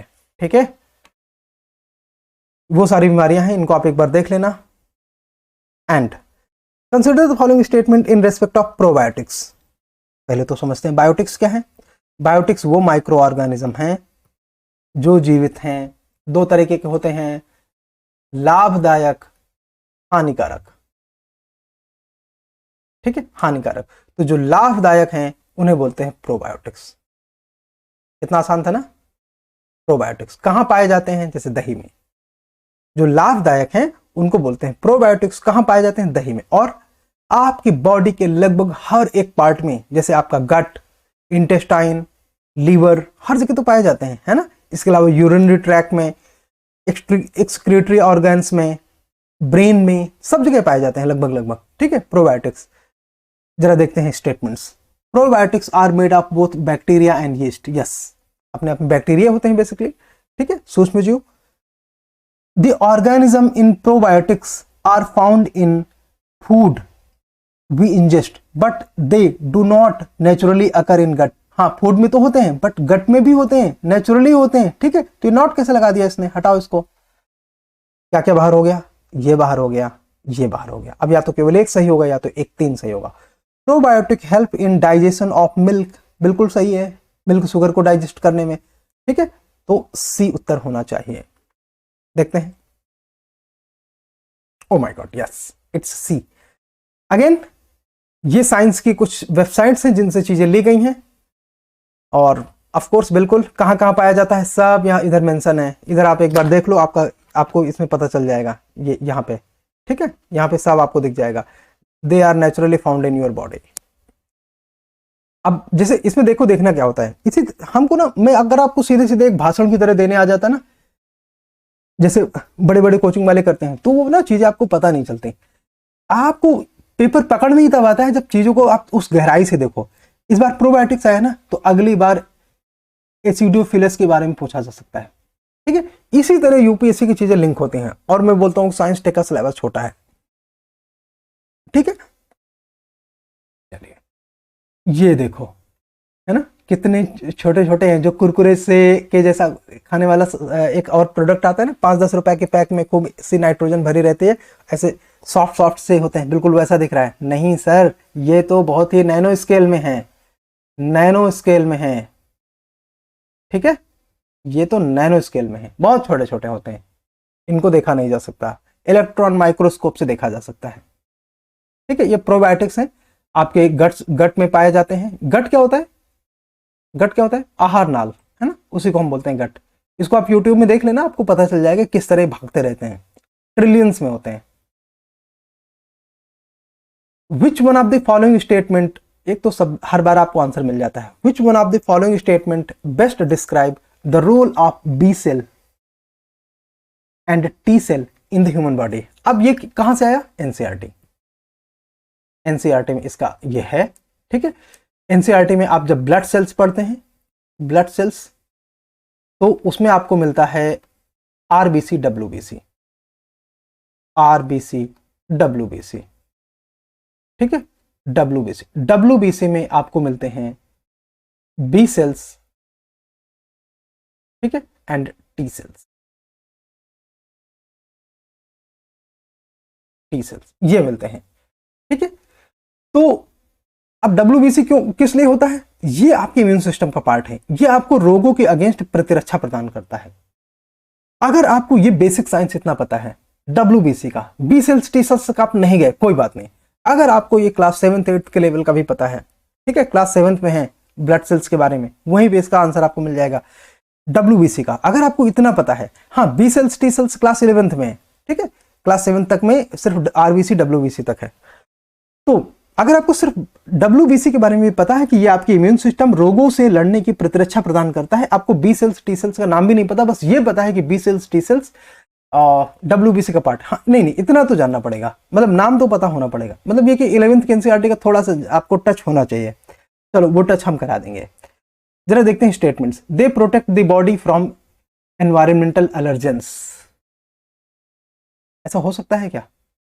आई डोंट नो, एक बार चेक कर लेते हैं सारे statement. They elevate body's pain and inflammation, ऐसा हो सकता है, लेकिन थोड़ा सा वेट कर लेते हैं, ये अभी हमको नहीं पता इनमें से कौन सा सही है, क्योंकि ये सब तो सही लग रहे हैं। चलो देखते हैं, ठीक है। They act as immunosuppressant in the body, no, immune system को सप्रेस नहीं करता, ठीक है। They protect the body from disease caused by pathogens, most likely ये होना चाहिए, क्योंकि WBC इम्यून सिस्टम में जो पैथोजेंस के अगेंस्ट है उसके तहत काम करता है, ठीक है, मोस्ट प्रोबेबली। अच्छा हाँ, ये एक मिनट, इसका पहले मैं आंसर कंफर्म कर लूं, तो आपको पहले स्टेटमेंट में कुछ सीक्रेट बताने वाला हूं। चलो जी तुम लोग जाओ, बच्चों ने सब देख लिया है, आंसर डी है ना, यहाँ पे देख लिया ना हमने आंसर। अब आंसर देखने के बाद तुम्हें भी शेयर हो गया, ये देखते हो, ये आंसर हमने देख लिया। रुको जरा, आ जाओ तुम, ये आंसर हमने देख लिया। एक सेकंड, इसका ना कलर चेंज कर देते हैं, ये ना काफी भाग रहा है अभी। चलो कलर चेंज हो जाओ, अब आ गए आप, ये आंसर है डी, ठीक है, नीचे। हाँ डी आंसर है ये वाला। तो they protect body from the disease. अच्छा ये पहला क्यों नहीं होगा? देखो एनवायरमेंटल जो अलर्जेंस होते हैं ना, वो बाहर से आपको मिलते हैं, और इसमें इम्यून सिस्टम सप्रेस नहीं होता, ओवर रिएक्टिव होता है, ठीक है, ओवर रिएक्टिव होता है। तो वैसे केस में बी सेल्स टी सेल्स तो आपकी बीमारी में हो सकता है कोई मदद कर रहे हो अलर्जेंस के अगेंस्ट में, ठीक है। तो अलर्जेंस के अगेंस्ट में आपकी बॉडी में जो एलर्जीज होती है ना, रैसेस होते हैं, तो उसमें इम्यून सिस्टम आपको सप्रेस नहीं होता, वो ओवर एक्टिव होता है, मतलब कमजोर नहीं होता, वो और ज्यादा प्रतिक्रिया करता है। यस।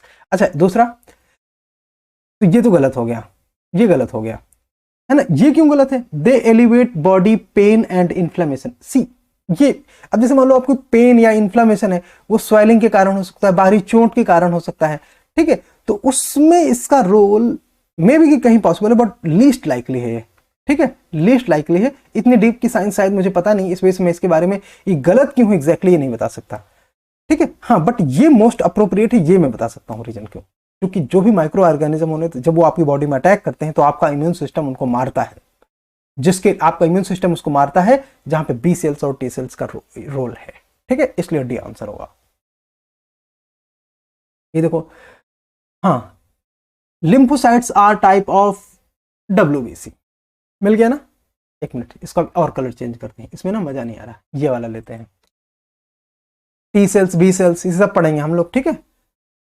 हाँ MD एंडरसन ऑर्गेनाइजेशन है, मेडिकल का जर्नल, वहां से चीजें आ रही हैं, नॉर्मली आपको ये NCERTs में मिल जाएंगी, ठीक है, बट मे बी के सारी स्टेटमेंट ना मिले, कई बार ये दिक्कत होती है। तो इन दैट केस ये देखो, ये ना बी सेल्स, जो मैंने अभी टी सेल्स और बी सेल्स पढ़ा ना, ये उनका सेल डिवीजन हो रहा है, और इस तरह से ये अलग अलग सेल बन जाती हैं, और फिर ये काउंटर करते हैं बीमारियों को, ठीक है। ये टी सेल्स का एग्जाम्पल है, ये एग्जाम्पल ना टी सेल्स का है, ये टी सेल्स का एग्जाम्पल।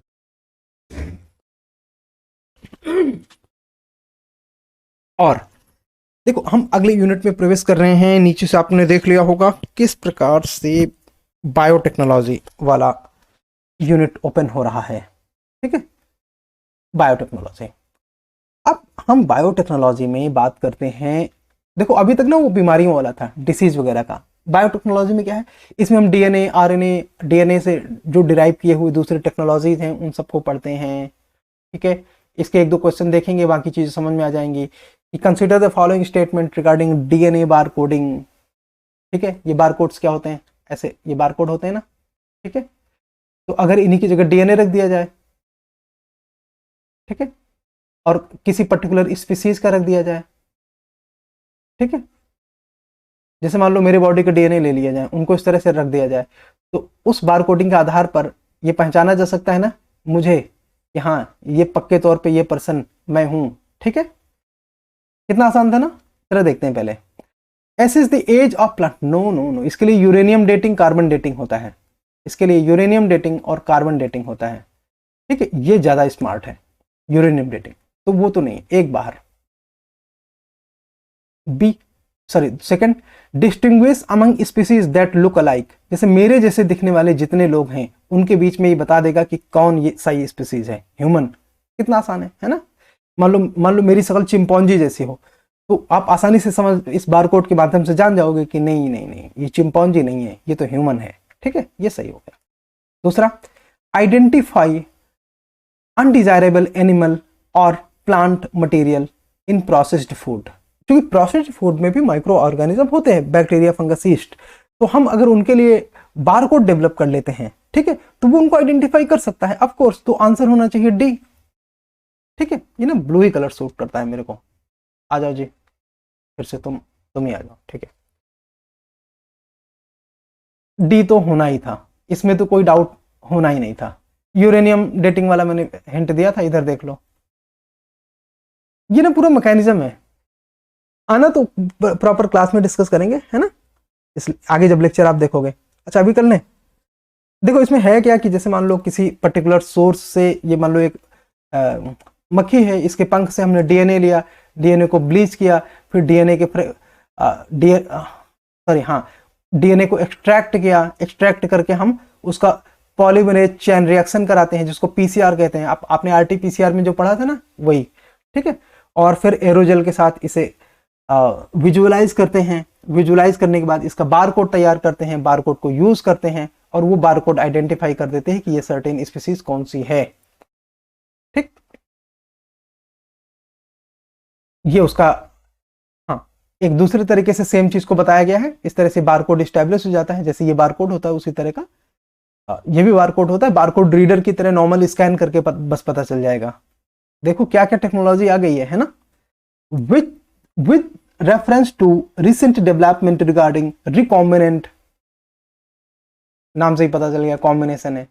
वेक्टर वैक्सीन, मतलब ये वेक्टर का मतलब क्या है, कोई मीडिएशन है, कोई वेक्टर है ना, मतलब संचालक जो चीजों को एक जगह से दूसरी जगह तक ले जाता है, कोई वेक्टर यूज होता है। ठीक है, following statement, genetic engineering is applied in the development of these vaccines. हाँ, bacteria and viruses are used as a vector. हाँ, सिंपल था। ठीक है, दोनों सही हो गए। पढ़ेंगे हम, सारी चीजें पढ़ेंगे। मैंने बोला था ना, ये वाला जर्नल बड़ा काम का है। मैं 4-5 साल से फॉलो कर रहा हूँ, इसका मुझे बहुत फायदा होता था। साइंस टेक में मेरी एक्यूरेसी, मैंने बताया था, कई सारे बच्चों को पता भी है कि साइंस टेक में मेरी एक्यूरेसी कैसी होती थी कि अगर 15 क्वेश्चन आए, एक मैंने छोड़ दिया, ठीक है, और एक गलत हुआ, एक स्किप कर दिया, तो भी मान के चलो 13 तो सही होंगे। अगर 13 क्वेश्चन आए तो मान के चलो 10+ तो सही होते ही थे। ठीक है, मोर देन 10 तो सही होते थे। आप भी इस एडवांटेज को ले सकते हैं और सेफली स्कोर कर सकते हैं 100+20। क्यों इंपॉर्टेंट था, देखो गावी WHO का प्रोग्राम था ना, कुछ डेमोक्रेटिक कंट्रीज के साथ मिलकर प्रोग्राम चलाया गया था। किस प्रकार, किस चीज के, किस टाइम में, कोविड से लड़ने के लिए, ठीक है, और वहीं पे इसके सारे डिटेल्स इस क्वेश्चन को मिले थे। कब आया था जरा टाइमिंग देखिए, 29 दिसंबर 2020 को, और 2021 के पेपर में क्वेश्चन आ गया।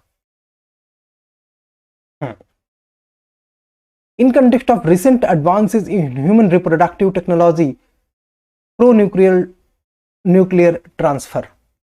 देखो प्रो न्यूक्लियर का क्या मतलब है, सिंपल सी बात है। जैसे कि अगर मान लीजिए कि ये पेरेंट सेल है, ठीक है, इसमें ये न्यूक्लियस है, सॉरी न्यूक्लियस तो एक ही होगा, मैंने दो क्यों बनाया, ये मान लेते हैं न्यूक्लियस है पेरेंट सेल में। ये किसी डोनर का सेल है, डोनर का मतलब जिसमें सेल आने वाला है, इसमें भी न्यूक्लियस है। ठीक है, इसके जो माइटोकॉन्ड्रिया हैं, ये माइटोकॉन्ड्रिया है, ये बीमार हैं। कैसे हैं, बीमार। और ये डोनर के माइटोकॉन्ड्रिया हैं, ये क्या है, ये हेल्दी हैं। माइटोकॉन्ड्रिया के हमने न्यूक्लियस की बात नहीं करी, माइटोकॉन्ड्रिया ये कैसे हैं, हेल्दी हैं।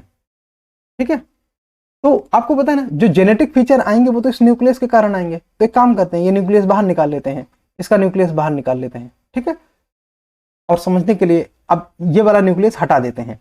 तो जो डोनर का ये सेल है जिसमें कि हेल्दी माइटोकॉन्ड्रिया हैं, ठीक है, और ये पेरेंट वाला न्यूक्लियस इसके अंदर लाते हैं, क्योंकि हमने तो इसे निकाल दिया है।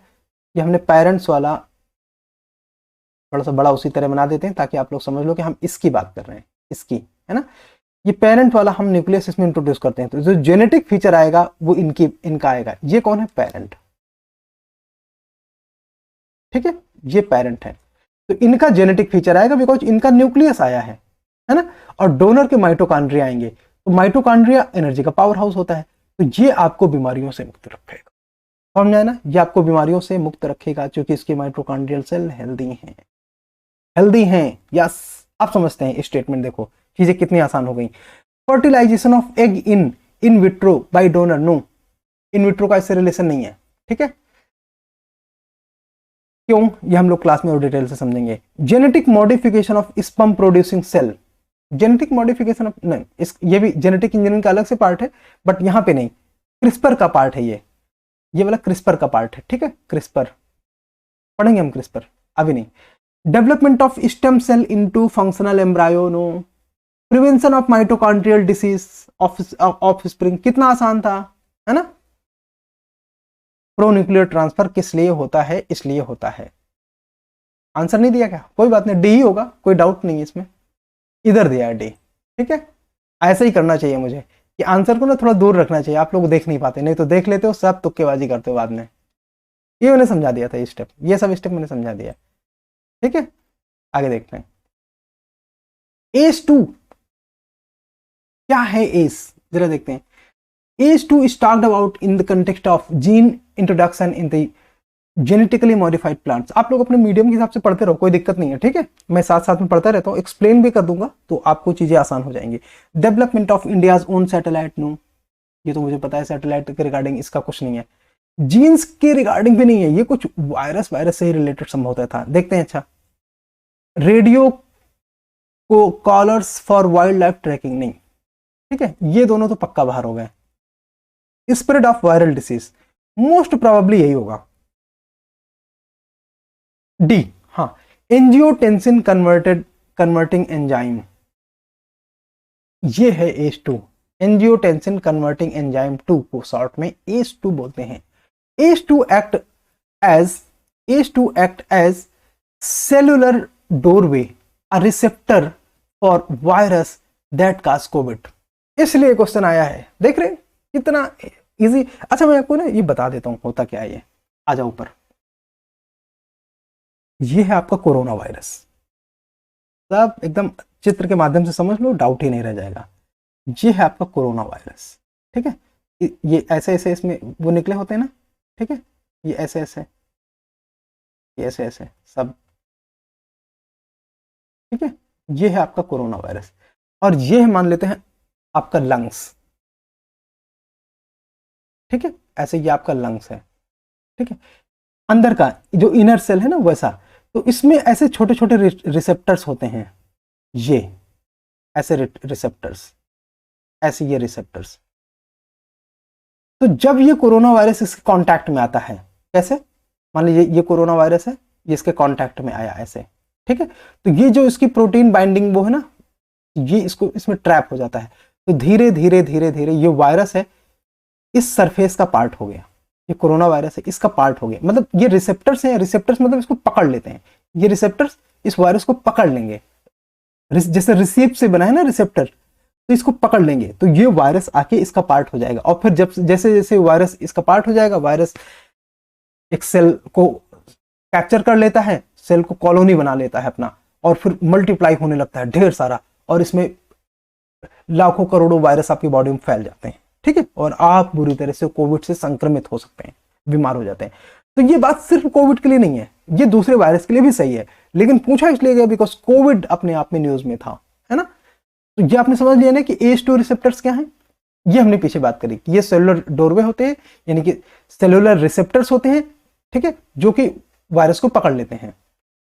ये देखो इस चित्र में आप बहुत अच्छे से चीजों को समझ सकते हो। ये जो बने हुए ना, कौन, ये नहीं देखा, ये दिखा, ये दिखा, ये देखा, इधर ये छोटे छोटे बने देखा, ये है आपका कोरोना वायरस। ये आएगा, इसके पास आएगा, तो ये जो इसके प्रोटीन्स होते हैं ना, ये इसमें ट्रैप हो जाएंगे, पकड़ जाएंगे, और ये वायरस को पकड़ लेगा अपने अंदर, और धीरे धीरे इसको ये स्किन की सरफेस है अंदर ले जाएगा, और फिर ये आपकी कोशिकाओं को बना लेगा कॉलोनी, और उस कॉलोनी में जैसे ब्रिटिशर्स ने भारत को बना लिया था कॉलोनी और राज किया, उसी तरह से ये आपकी कोशिकाओं को बना लेगा कॉलोनी और फिर आपके शरीर पर राज करेगा और आप बुरी तरह से बीमार हो जाओगे। समझ आया ना? यस, इसी तरह। और ये आपकी बॉडी का देखो यहाँ पे पार्ट हो गया, सॉरी यहाँ पे ये आपकी बॉडी का पार्ट हो जाता है। ठीक है, सब हम लोग अच्छे से डिटेल से करेंगे, आपको कोई चिंता करने की जरूरत नहीं है। ठीक है, इमर्जिंग साइंस एंड टेक्नोलॉजी का ये पार्ट है, तो इसमें से कुछ चीजें देख लेते हैं। हाँ, कौन कौन से कथन सही है यही बताना है। Other than those made by human, nano particles do not exist in nature. पहले तो समझते हैं नैनो पार्टिकल्स का क्या मतलब होता है। कोई भी पार्टिकल जिसका साइज 10 टू पावर -9 से 10 टू पावर -7 के बीच में है, यानी कि 1 से 100 nm तक साइज है जिसका, नैनोमीटर तक जो साइज है, इसको हम नैनो पार्टिकल्स बोलते हैं। पहले तो आपको एग्जैक्ट डेफिनेशन पता होना चाहिए, आपका आधा काम हो जाता है अगर आपको 2-3 फैक्ट एग्जैक्टली पता है तो सारा कॉन्सेप्ट इजी हो जाता है। ठीक है, other than those made by humans, nano particle do not exist. कैसे हो सकता है? मान लो वोल्केनो निकला तो उसमें तो हर साइज के पार्टिकल होंगे ना, वो जो आप देख सकते हैं वो तो बड़े पार्टिकल होते हैं, जो आप नहीं देख सकते छोटे पार्टिकल होते हैं। कुछ पार्टिकल बहुत छोटे होते हैं नैनो स्केल के, जिनको आप हर सेकंड ब्रीथ करते हैं। Millions and trillions nano particle आप हर बार जब आप ब्रीथ करते हैं ना तो आपके ऑक्सीजन के साथ जाता है और बाहर भी निकलता है। ठीक है, तो do not exist in nature ये गलत है ना। तो हम करते हैं एक को बाहर, एक को बाहर, एक को बाहर। ठीक है, अब या तो 3 सही है या तो 2-3 सही है, मतलब 3 बाय डिफॉल्ट सही है, 2 को चेक कर लेते हैं। Nanoparticles of some metallic oxides are used in manufacture of some cosmetics. हाँ, कॉस्मेटिक्स की एफिशिएंसी को बढ़ाने के लिए, उसकी ड्यूरेबिलिटी को बढ़ाने के लिए यूज किया जाता है। आपके ये जो क्रीम्स होते हैं ना, जो आप सनस्क्रीन लगाते हैं, इनमें नैनो पार्टिकल्स होते हैं, टूथपेस्ट में होते हैं, प्लास्टिक पार्टिकल्स होते हैं टूथपेस्ट में। ठीक है, nanoparticles of some commercial product which enter into environment are unsafe for humans. Yes, ये आपकी ब्लड साइकिल में आ जाते हैं, ब्रेन के सेल्स में चले जाते हैं, तो फिर वो आपके लिए अनहेल्दी होते हैं, बीमारी करते हैं। तो मेरे ख्याल से आंसर होना चाहिए ये। हाँ, डी सही है। ठीक है, बाकी सब चीजें हमने डिस्कस कर लिया है, आप इसको एक बार इसे आराम से पढ़ लेना। हम लोग क्लास में इसको सब कुछ डिटेल से पढ़ेंगे, फिर देखते हैं। सोर्स, इसके बारे में तो मैं क्या बोलूं, गोल्ड स्टैंडर्ड मटेरियल यहां से मिलता है। हाँ, जब आप इसे ओपन करोगे ना तो उसमें इस तरह का एक चार्ट मिलता है। तो आपके नैनो मटेरियल्स में पॉसिबल रिस्क और रेफरेंसेस होते हैं। मैं आपको बोल रहा हूँ, आप 2023 में ना पेपर चेक करना, जब पेपर दे लेना ना, चेक करना और फिर आके ये वाली स्लाइड चेक करना। यूपीएससी वहीं से एक बार पूछता है, फिर वहीं से अंदर से कोई दूसरा उठा लेता है कि silica nano particles pulmonary inflammation के लिए काम करते हैं। Silver and gold nano particles, ये distribution into other organs including central nervous system. ये स्किन पेनिट्रेशन में कौन से होते हैं? तो quantum dots, carbon and tin oxides nano particle. ये तो यही से तो क्वेश्चन बनते हैं, है ना। सोर्स क्या होता है? सोर्स वही है, वहीं से क्वेश्चन बार बार आते हैं। ठीक है, आप ना 2023 का पेपर दे के आने के बाद ये वाली स्लाइड चेक करना, बस मैं बोल रहा हूँ, क्योंकि मैंने ये एक्सपीरियंस किया है इसलिए बोल रहा हूँ। बहुत थोड़ी सी चीजें हैं सर, बहुत थोड़ी सी। अगर मैं बहुत ज्यादा ना बोलूँ तो केवल 40 से 50 आर्टिकल में आपकी यूपीएससी के पिछले 20 साल में 40 से 50 आर्टिकल अगर हम ले लें तो 20 साल के। अच्छा, ये ऐसा नहीं कि एनसीबीआई का लेटेस्ट आर्टिकल है, इसमें 1970 1980 में भी इस तरह के आर्टिकल छपते थे वहां पे। ठीक है, और उनके बारे में चीजें आती थी। इनमें बहुत सारे आर्टिकल 20-20 साल पुराने होते हैं, बस वो थोड़ा थोड़ा अपडेट होते रहते हैं जैसे जैसे साइंटिफिक डेवलपमेंट होता है, और वो अपडेट इधर ऐड होते हैं। ठीक है, ये अपडेट्स ऐड होते रहते हैं रेफरेंसेस के माध्यम से। ठीक है, तो उसके आप सेपरेट विंडो में खोल के देख सकते हैं। और तो मैं अगर पिछले 20 साल की बात करूं तो जितने साइंटिफिक या साइंस एंड टेक की जो इन डेप्थ वाले क्वेश्चन होते हैं ना, वो इन्हीं आर्टिकल से मिलते हैं, और एक एक आर्टिकल से 3-3 4-4 क्वेश्चन आ चुका है। ऐसा है, आप अपने से भी चेक कर सकते हो। अदरवाइज 2023 का पेपर देके आइए, फ्री वाली स्लाइड देखिएगा। ठीक है, मिलते हैं अगले क्वेश्चन में। स्टील स्लैग क्या होता है? तो देखो, पहले तो हमको पता होना चाहिए स्लैग का मतलब क्या होता है। कचरा, स्लैग का मतलब है कचरा। स्टील स्लैग मतलब स्टील का कचरा। जब हम ओर निकालते हैं ना, ओर समझते हो ना, माइन से हम ओर निकालते हैं, फिर हम जब स्टील रिफाइन करते हैं, स्टील की रिफाइनरी करते हैं, तो स्टील अलग हो जाता है और कचरा अलग हो जाता है। कचरा अलग हो जाता है। ठीक है, कचरा अलग हो जाता है, इसी को बोलते हैं स्टील स्लैग। कैसा होता है? थोड़ा मोटी पथरीली रॉक जैसा, मोटी पथरीली रॉक नहीं, इसे राख कहना चाहिए। ये राख आप समझते हो ना, ये आपने कोयले की राख देखी होगी, है ना, थोड़ी हार्ड होती है, किसकी तुलना में, पेपर की राख की तुलना में। तो ये जो स्टील की स्लैग होती है ना, ये थोड़ी पथरीली होती है, थोड़ी हार्ड होती है, पथरीली होती है। हाँ, इसमें बहुत सारे और भी मिनरल्स छिपे होते हैं जो कि कई तरह से काम आ सकते हैं। क्या क्या इनके यूज हो सकते हैं, एप्लीकेशन बेस्ड क्वेश्चन एक बार देख लेते हैं, फिर हम देखते हैं कि क्या है steel slag basically. Construction of base roads, क्या दिक्कत है, यूज करो।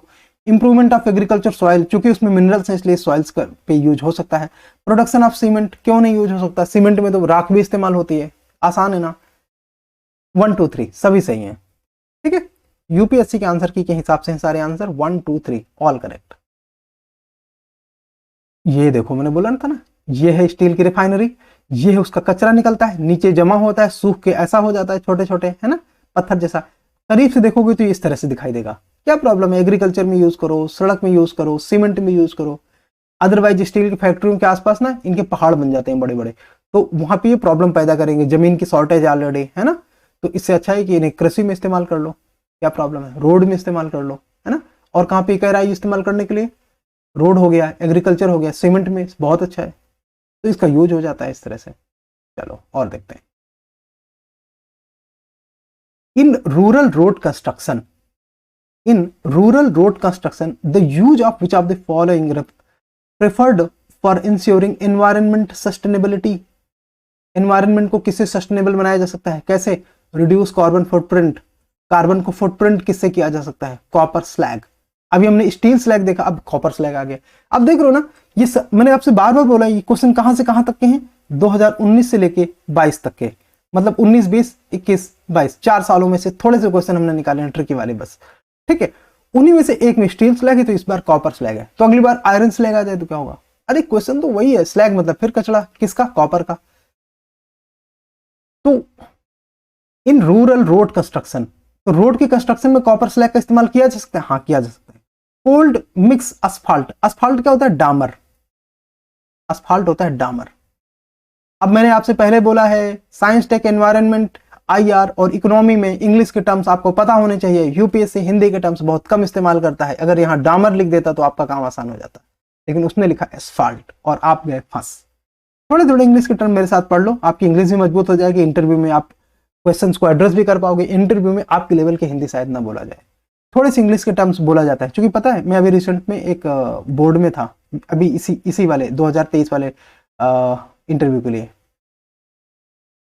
हाँ, बोर्ड मेंबर के साथ बैठा था, एक यूपीएससी के बोर्ड मेंबर थे, उन्होंने बोला ना कि देखो भारत में ना शुद्ध हिंदी नहीं बोली जाती, हिंदुस्तानी बोली जाती है, हिंदुस्तानी। तो इसलिए अगर अगर हिंदी मीडियम का भी बच्चा है ना, तो उसके इंटरव्यू में हिंदी के वर्ड होंगे, थोड़े से इंग्लिश के वर्ड होंगे, 2-4 उर्दू फारसी संस्कृत के भी वर्ड हो सकते हैं, तो थोड़े से इंग्लिश के भी वर्ड हो सकते हैं, इसलिए आपको हल्की सी इंग्लिश में कमांड होना चाहिए। इंग्लिश को आप अनटचेबल मान लोगे, आपका नुकसान है। तो थोड़े थोड़े इंग्लिश मेरे साथ पढ़ लो, कोई दिक्कत नहीं। एस्फाल्ट यूज किया ना, प्री में क्वेश्चन गलत हो गया होगा जिनको एस्फाल्ट का मतलब नहीं पता। डामर, साथ में क्या लिखा है, कोल्ड मिक्स, मतलब वो डामर जिसको गर्म नहीं करना पड़ता। अगर आप इसे सीसी के साथ, ठीक है, सीसी के साथ, सीसी समझते हो ना, जिसे आप छोटे छोटे पत्थर बोलते हो, यूज होते हैं ना,